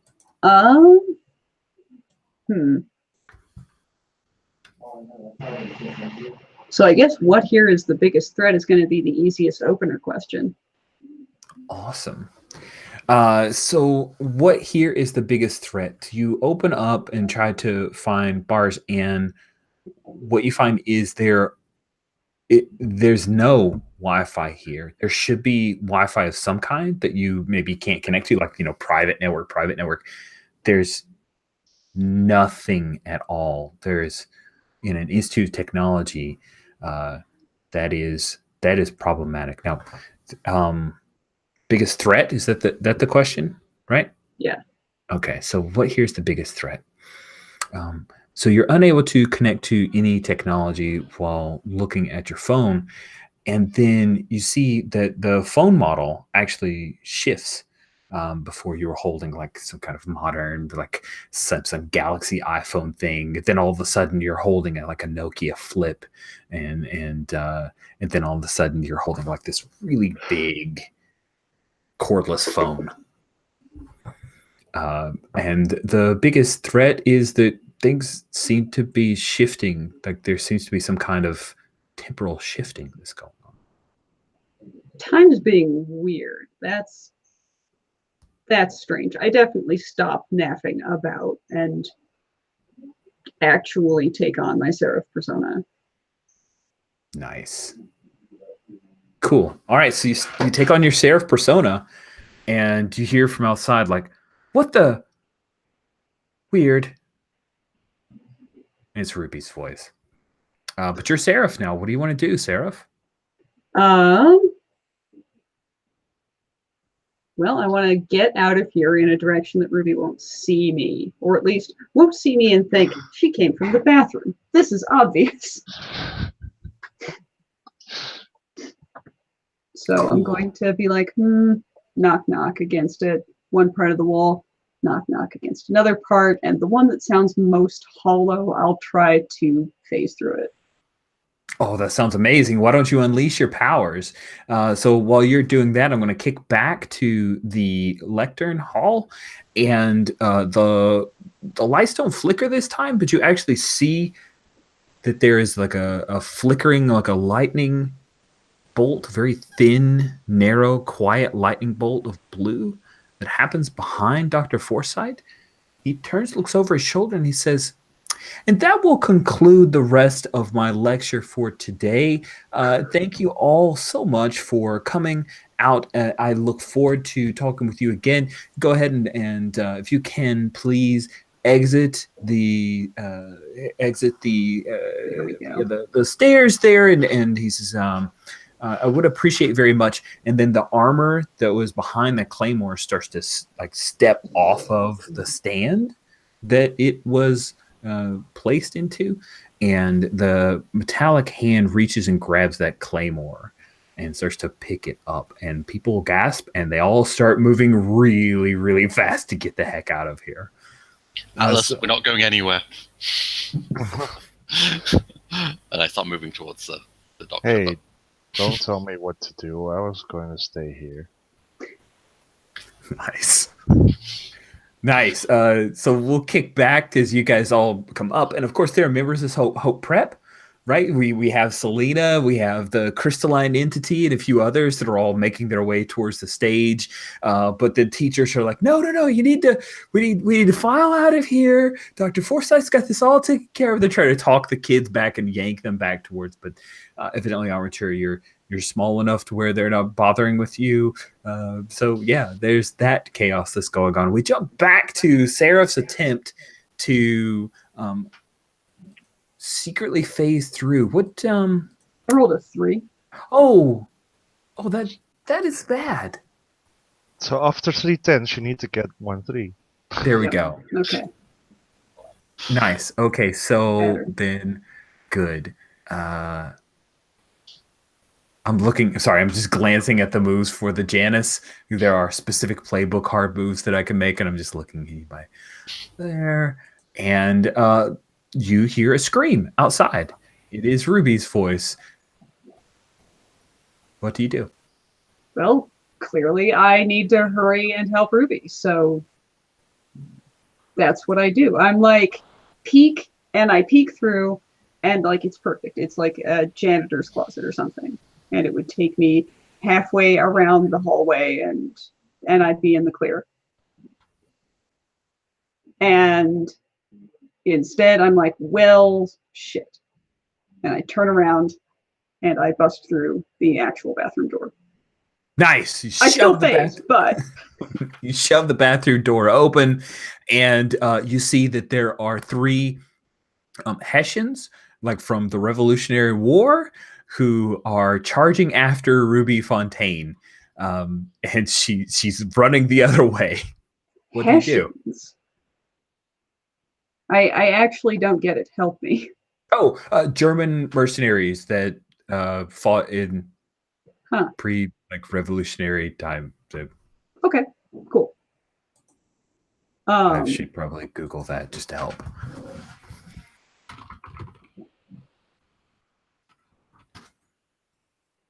German soldiers who served as auxiliaries to the British Army during the American Revolutionary War.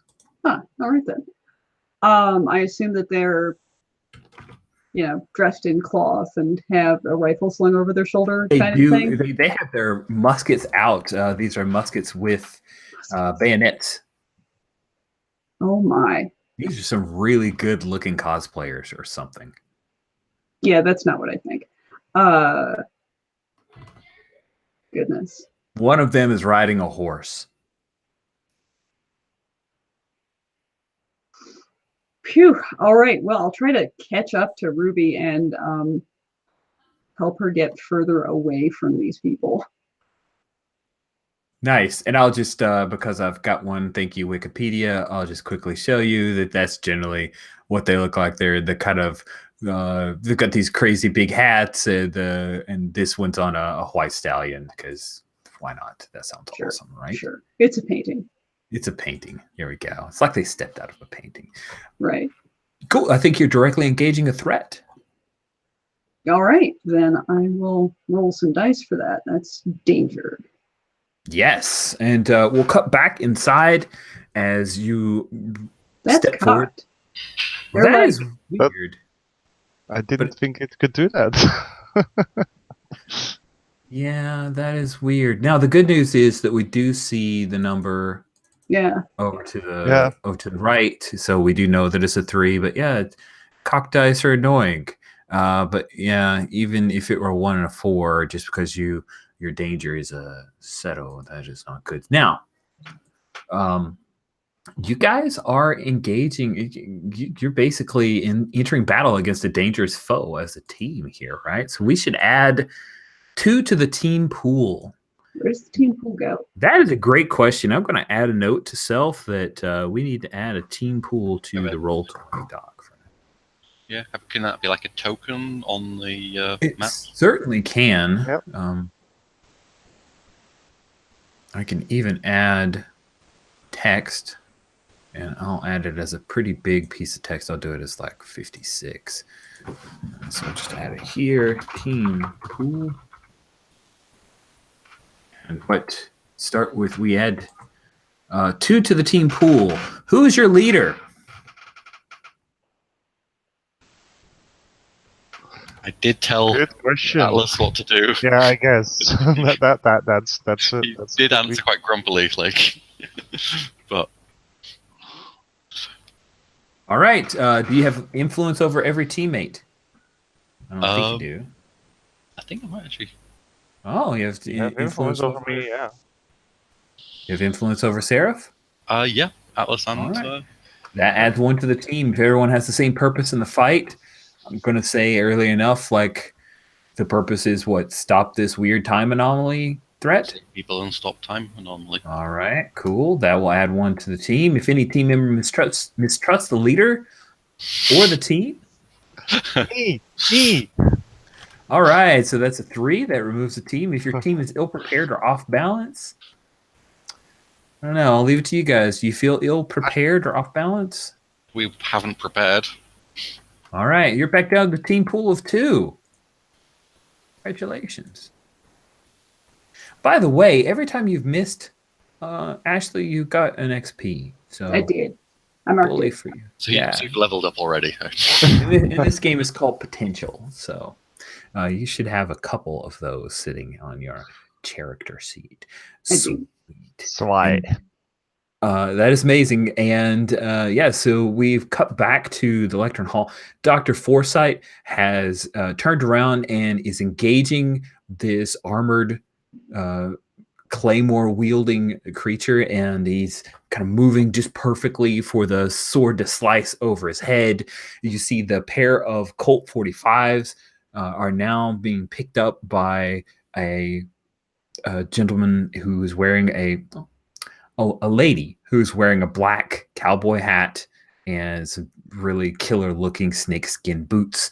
And I'm totally stealing this from Westworld, but she has like a copperhead tattoo that runs across her head and into her hair.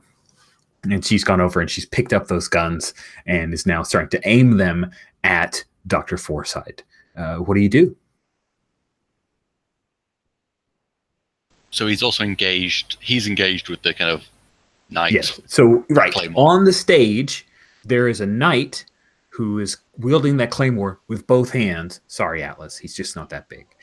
And then this woman just kind of stepped out of nowhere, wearing a cowboy getup, who grabbed those 2 Colts and Colt 45s, is now aiming them at Dr. Foresight as well.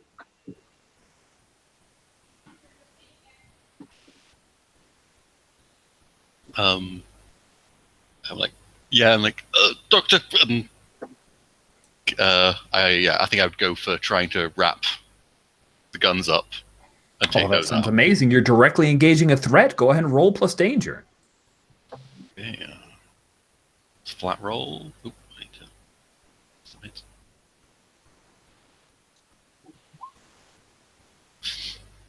I obviously haven't rolled enough 10s yet. Jeez, another 10.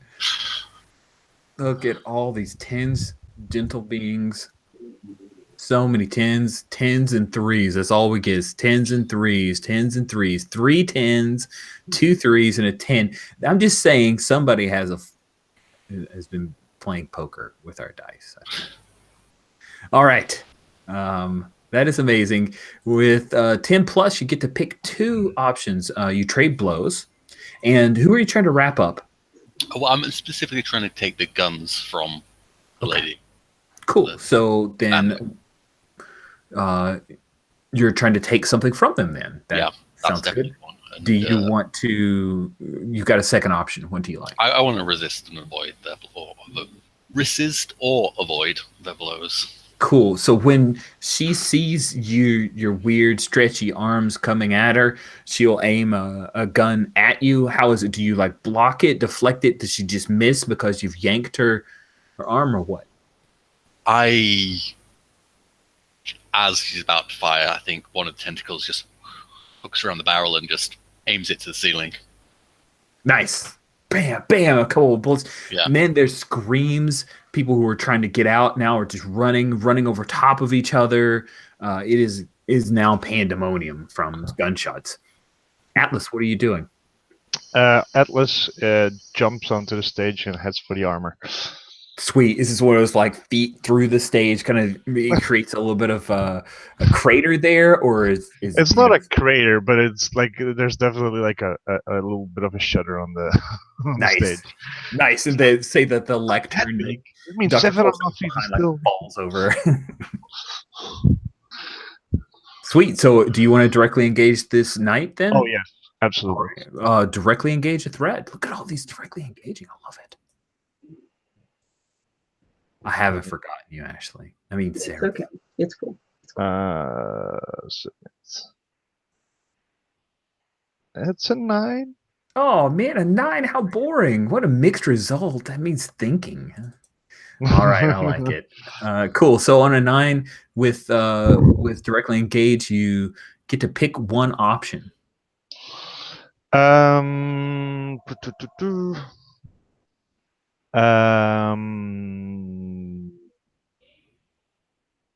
You know what? I'm going to take that sword. Nice. Okay, so you take an option. So you run up and you reach for that claymore, and you grab the claymore from the creature. Dr. Forsyth says, "Oh, thank you for the assist. I saw that coming," because he moved right out of the way. And then he says, "Watch out!" And that's when he punches you right in the chest. And when he says that, I really go like, "Huh? For what?" And then. Awesome. And I want you to take a powerful blow because this thing is supernaturally strong. So take powerful blow. You roll plus conditions marked. You have no conditions marked right now. You want to roll low. So go ahead and roll that 10 if you don't mind. If you could just roll another 10, that'd be great. An 8. That is an 8er. Okay, great. All right, on an 8. You choose one. You lash out verbally, provoke a teammate to foolhardy action, or take advantage of your influence to inflict a condition. Or you give ground, your opposition gets an opportunity, or you struggle past the pain. Mark 2 conditions. I will definitely mark 2 conditions. Nice.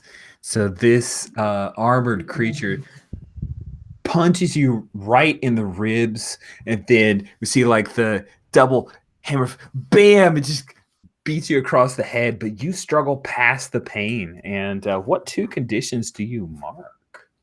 Do I get to choose them? I usually let people mark them, but if you have trouble, I'm happy to throw them at you. I mean, definitely angry. That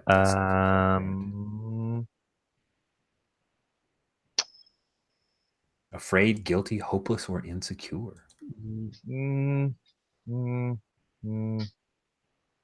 Insecure. Insecure. Like, right. Hey, that actually hurts. Cool. So you have this sword. It knocks you back a couple feet, but you weather the blow. You're holding it. You feel this surge of power. You hear these words being whispered to you in another language you don't understand. The hair on the back of your arm stands up a little bit, as does the hair back of your neck there. And it just feel charged with energy. And Dr. Forsyth, he is actually running over and tackling the woman who no longer has those 2 guns. He says, "We need to get these people where they belong." Meanwhile, Selena is like slithering up onto the stage trying to help out, and the crystalline entity is just floating down. No arms or legs, just like this big crystal that's floating down and trying to figure out what to do. What's going on with Armature? And then we're going to jump away from from you to catch up with Seraph? I'm trying to figure out the situation. I want to. Okay, cool. So go ahead and roll that assess the situation. I'm jumping away from you, and that is when we will come back to our Hessian fight. As you, what was when you tried to directly engage a threat? Were you like flying towards to pick up Ruby, or were you, because that would have been a different move. So you were engaging the threat. So like, what did you imagine Seraph was headed towards? Towards Ruby. Towards Ruby, but trying to maybe take out one of the Hessians that was closest to her, kind of deal.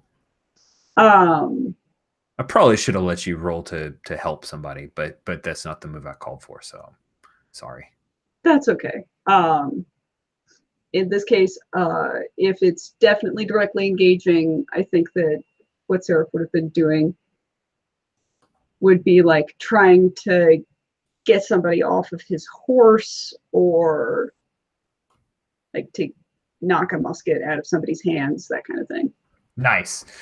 So is this like she swoops in flying, or is it coming in with a little bit of martial arts, or how do you think? Because you take out one of them. You're a superpower being. Like, you do take out one of these Hessians. I swoop in flying. Ashley doesn't know any fucking martial arts. Awesome. She's You're a still music nerd. super. You like swoop and fly. Maybe you grab the guy off of his horse. And yeah, that sounds awesome. So you grab the Hessian off and toss him, and then all of a sudden you see this creature. Sorry, but this creature steps out of like a blue piece of lightning. Whoa. And he's like 4 feet tall, but he still looks nasty. And he says, "You appear to be a problem." And then he has that little thing that was in his hand, and something comes arcing out of it, and it lights you up. Needs you to take a powerful blow. Oh no. All right then. So I need to roll flat dice, correct? Yeah. Plus conditions marked. You don't have any, so yeah, it's flat. All right, then I oh my god. Is that an 11? It's an 11. I am so pleased. All right. So on a 10 plus, you choose one. You must remove yourself from the situation, flee, pass out, etc. You lose control of yourself or your powers in a terrible way, or choose 2 options from the 7 to 9 list. You can mark 4 conditions if you really wanted to. Good lord. If only you were a Nova. Yeah. I think I'm going to remove myself from the situation. What does that look like? Well, I guess that depends on what he zapped me with. Okay, cool. So what he zapped you with is he zapped you with the keynome of temporal power. So if you want, maybe we can choose that you were kind of thrown into another time stream right now. I think that sounds appropriate. I think that I'm in a different time now. It sounds amazing. Cool. Okay. So he zaps you, and then you're standing in the curved hallway, and there's no one else here. Like, the Hessians are gone, Ruby's gone, that weird insectoid creature is gone. It's just you right now, but you have full bars. So we'll cut away from you and back to Atlas. You've just taken that huge blow, which you weathered. Armature, you were engaging again. You wanted to assess the situation. That's right. I was very successfully assessing. That's right. You've rolled plus superior, and it looks like you get a potential, unless somehow you assess the situation is aided by Atlas, and Atlas wants to spend a team pool and let me know how it is that you're helping Armature figure out what's going on. Otherwise, I'm happy to do a GM move. I'd love to help, but I'm trying to think of how I could do that. I'm trying to get like a moment to just take in this situation and think about it without having to deal with other things. Well, luckily, both of the opponents that are in the lecture room are being kept very busy. So. Okay, cool. All right, I can buy that. So you're keeping them busy to buy armature a moment to assess the situation. So go ahead and spend that team pool. I will mark that. There we go. It's down to a 1. You guys are down to team pool of 1. And you get a 7, which means you don't get a potential, but you do get to ask one question from an assess the situation. Always a tough series of words for me. Well, yeah, how can I best end this quickly? Ooh, how can you best end this quickly?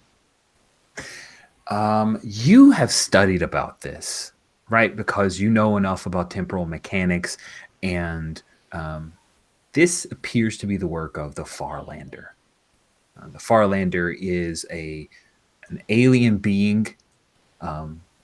He is not human. He finds these. He's always in search of a thing called the kenomes. There are multiple kenomes, and this appears to be the work of the kenomes. There are 4 kenomes, and there's one that particularly controls time. And so you believe that these time paradoxes are being caused by the kenomes. So the Farlander must be near. Okay. Is that a Yeah. good? Okay. Yeah. So I'm like trying to make my way to the doctor to kind of confide this with him. Cool. Yeah. So he's basically leapt off of the stage at this point, come up, and he is just scanning around, and he says, "Right there." And you, what do you say when he's pointing above and behind you? Got you. And I mean, it's obviously the Farlight. I've asked the question already. He knows what the There you answer is. Yep. So I go do ahead. have a moment where I'm like, should I ask the question? At least times before after he's heard them. So paradox is always, okay, no. Then I. Oh, it's like this whole thought bubble Yeah, is going on in this the is middle really of your quick. action. Go ahead and you see the Farlander starting to phase into being. You get a +1 on this action. What do you want to do?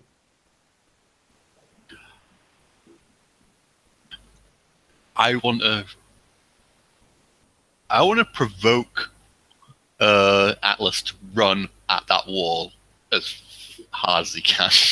Oh man, that's awesome. Cool. So go ahead and to provoke someone susceptible to your words, say what you're trying to get them to do, and roll plus superior. And you've stated what you want. You're trying to command a teammate to go run into the wall where And I've Farlander got will soon influence appear. over him. You do. So you get a +1.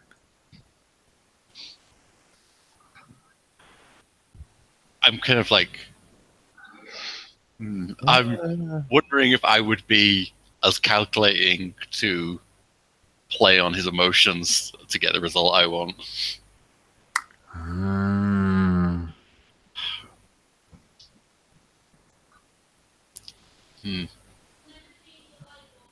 But anyway, I get a +2 in this because of Yes, you do.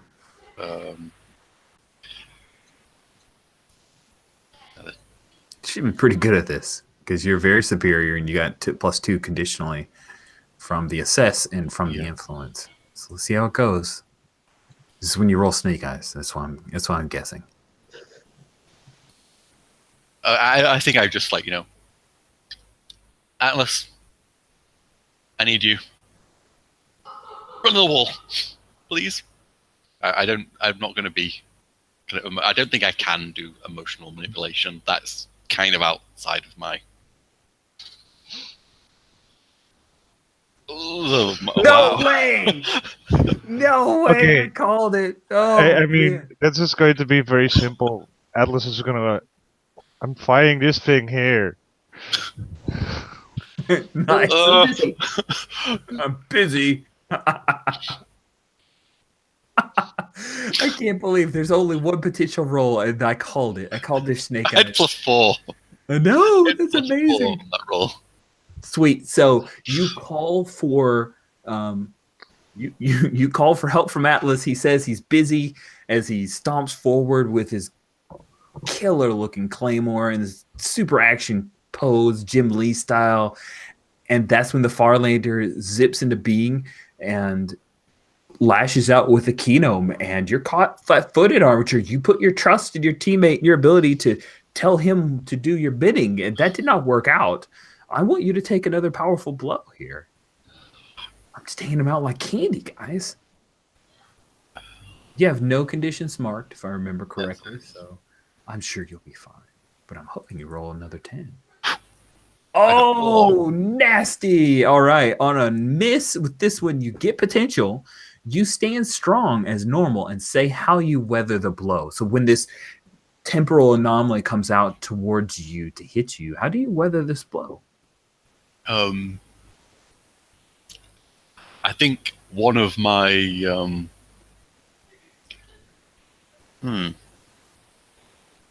I like there's a moment of panic and I just like yank myself using like one of the skylights. I just pull myself up, like just so whatever this thing that it blasts me with just goes underneath. Awesome. Cool. So the blasting goes right past you and it hits that copperhead black hat wearing lady and she winks out of existence.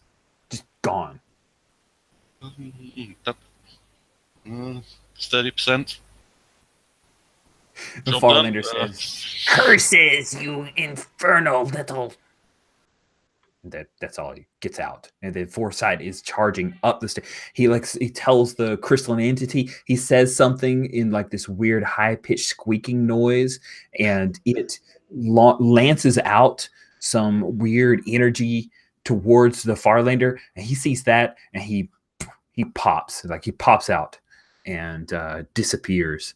And Dr. Foresight is running towards that, and then he veers off to the left, just throws a punch, and Farlander comes into the punch, like appears right before the fist hits, and he clocks Farlander hard. You're dealing with this armored dude, creature, whatever, Atlas. You've got the claymore. Yes. I basically say, "Oh, you like this sword, do you? Well, let's see how you like the business ends." Bring it down on him. Directly engage a threat. Take a oh yeah. Take a +1 because you have this killer sword, and I think there could be problems with that thing in the future. And then 1. That's a 12. Holy cats, a 12 indeed. Wow, that is a super full hit with all your bonuses. That is fantastic. So you get 2 choices from directly engage a threat. You guys trade blows, but you can resist or avoid his blows and then take another option. I will resist or avoid their blows and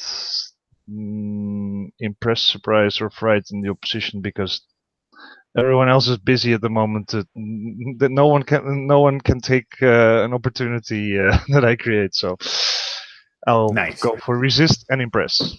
Sweet. So you come with the. So is this like a overhand thing, or it's like but you're doing it with 2 hands. It's one-handed. That's true. Sorry, it's an overhand thing, or it's like a side. Sorry, it's a side swipe. Like nice.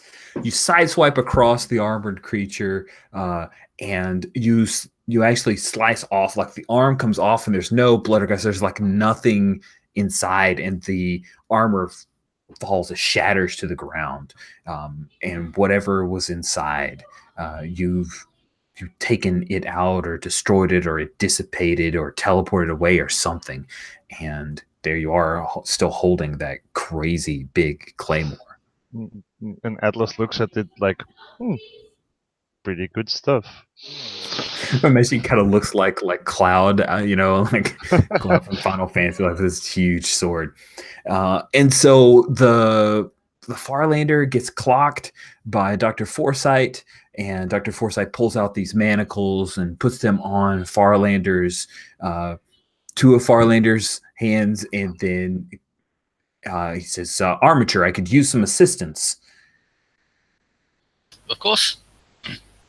"If you could secure his other arms. I only brought a pair of manacles. I didn't see this coming." questioning look to him, and then one arm, one tentacle goes wraps Nice. around So you the limbs. wrap around. He picks up the kenome and he's holding it. And you see that there's like this. He's holding it like right here. Nice. This is the kenome of time. And with that, we will bring our issue 0 to an end. The last page, like shocker, is that we see Ashley still trying to figure out where she is. Yep. Sweet. So that will be the end of our issue 0. We've created our characters. We went through a little bit of fun, and we hinted towards some other things that are going on. We do have some end of session things to do. At the end of every session, choose one. You can either grow closer to the team, grow into your own image of yourself, or grow away from the team. So you tell me which of those apply, and then we will we'll see how that comes out. So we'll start with Alex. Did Armature grow closer, grow away, or grow into her own image of herself? I would say, from my little bit of experience, I would say maybe grow away. Okay. Okay. Why do you feel detached? Well, I feel like I was solving the problem, and the team that was there at the time were just whatever. I think that's aimed at you, Atlas. You can take influence away from one team member. So take influence over you away from another character.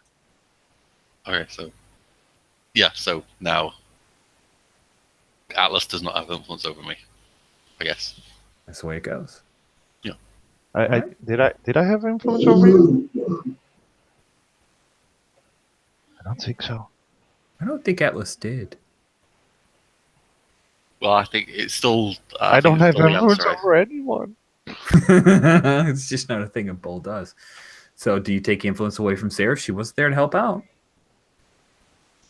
But I wasn't expecting her to be, because she wasn't around. I mean, All there right, was cool. So if Selena, Ashley. Where was Sarah? That's true. She wasn't there. What are we even talking about? What am I saying? Okay, cool. All right, that's fair. All right, so if Atlas had influence, you would have taken it away. Jan, what about Atlas? I think he grew into the image of himself. Okay, the image of himself. Explain how you see yourself and why, and shift one label up and another down. I mean, he basically he was still like awkwardly sitting in. He's feeling very much like the freakish powerhouse, and I think I'm going to shift mundane down by 1 and freak up by 1. That seems appropriate. I buy that. And then last but not least, Seraph.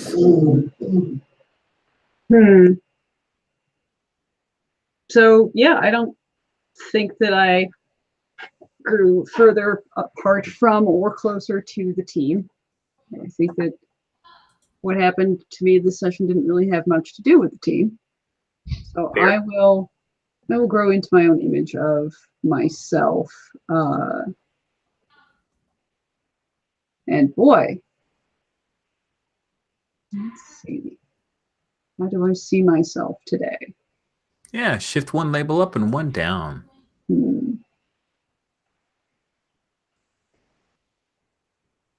Look at you. You're like, oh, man, I don't want to shift one away from my mundane. No. Well, I mean, I kind of do. All right. Well, there you go. Do you feel like you were a danger? Do you feel like you were a little superior? Not with failure like that under my belt. Yeah. I think I mean, you could take one negative. You take one of your zeros negative and another one positive if you don't feel like dropping the mundane. That's also an option. I mean, do I feel super normal after this session, though? Time Different breed, travel. maybe? Yeah, just everybody does it, even though Yeah. this is Halcyon City. No, I feel like I'm into some weird stuff, and I tried to help people, and we'll see how it goes. I'm going to shift my mundane down and my savior up. Okay. All right. Mundane down and savior up works for me. And that will bring our... I do actually. Oh, I yeah. mean, it's. I don't know if we on session 0 we would use it or not, but I do have an end of session. Oh, well, Oh what my is it? God. Let's hit it. What is the end of It's- session? Did I take steps to make amends for my shame? Oof. I don't think so. Right? You And if didn't the even answer is mention no, give influence to one of your teammates. Ooh. it. Who do you give influence Should we to? correct that lack of influence? Yay. That's a Okay. Note to self, Rich needs to use that shame a lot. All right. Cool. Good. Any other end of session? I don't think so. The brain's a new one for me, so. All right. I think so. Let's do our traditional roses and thorns, and we'll cut you guys out of here. Roses and thorns are our feedback method, and as we're in a new game that we haven't all played together before, then super helpful for me to hear that. And I'm very open to feedback, as you guys already know. We will start with thorns. Jen, what thorns did you have from today's session? A lot of my thorns from today's session are just technical. We're using a new format. We're messing with a couple of different things with video and sound. And I think that we all had a couple of small problems. Alex had some volume problems. I had some clarity problems. Roll20 is new and different, and I don't like change. Even though technically I supported Roll20 back in the day when they were kickstarting. So, Did you support Roll20, or what was it called before? The other one that it merged with, or it was a crazy Wild West time. Because I've Is got Roll20 your shame? No, I didn't make it. Oh. I just spent money on it. So yeah, there's that.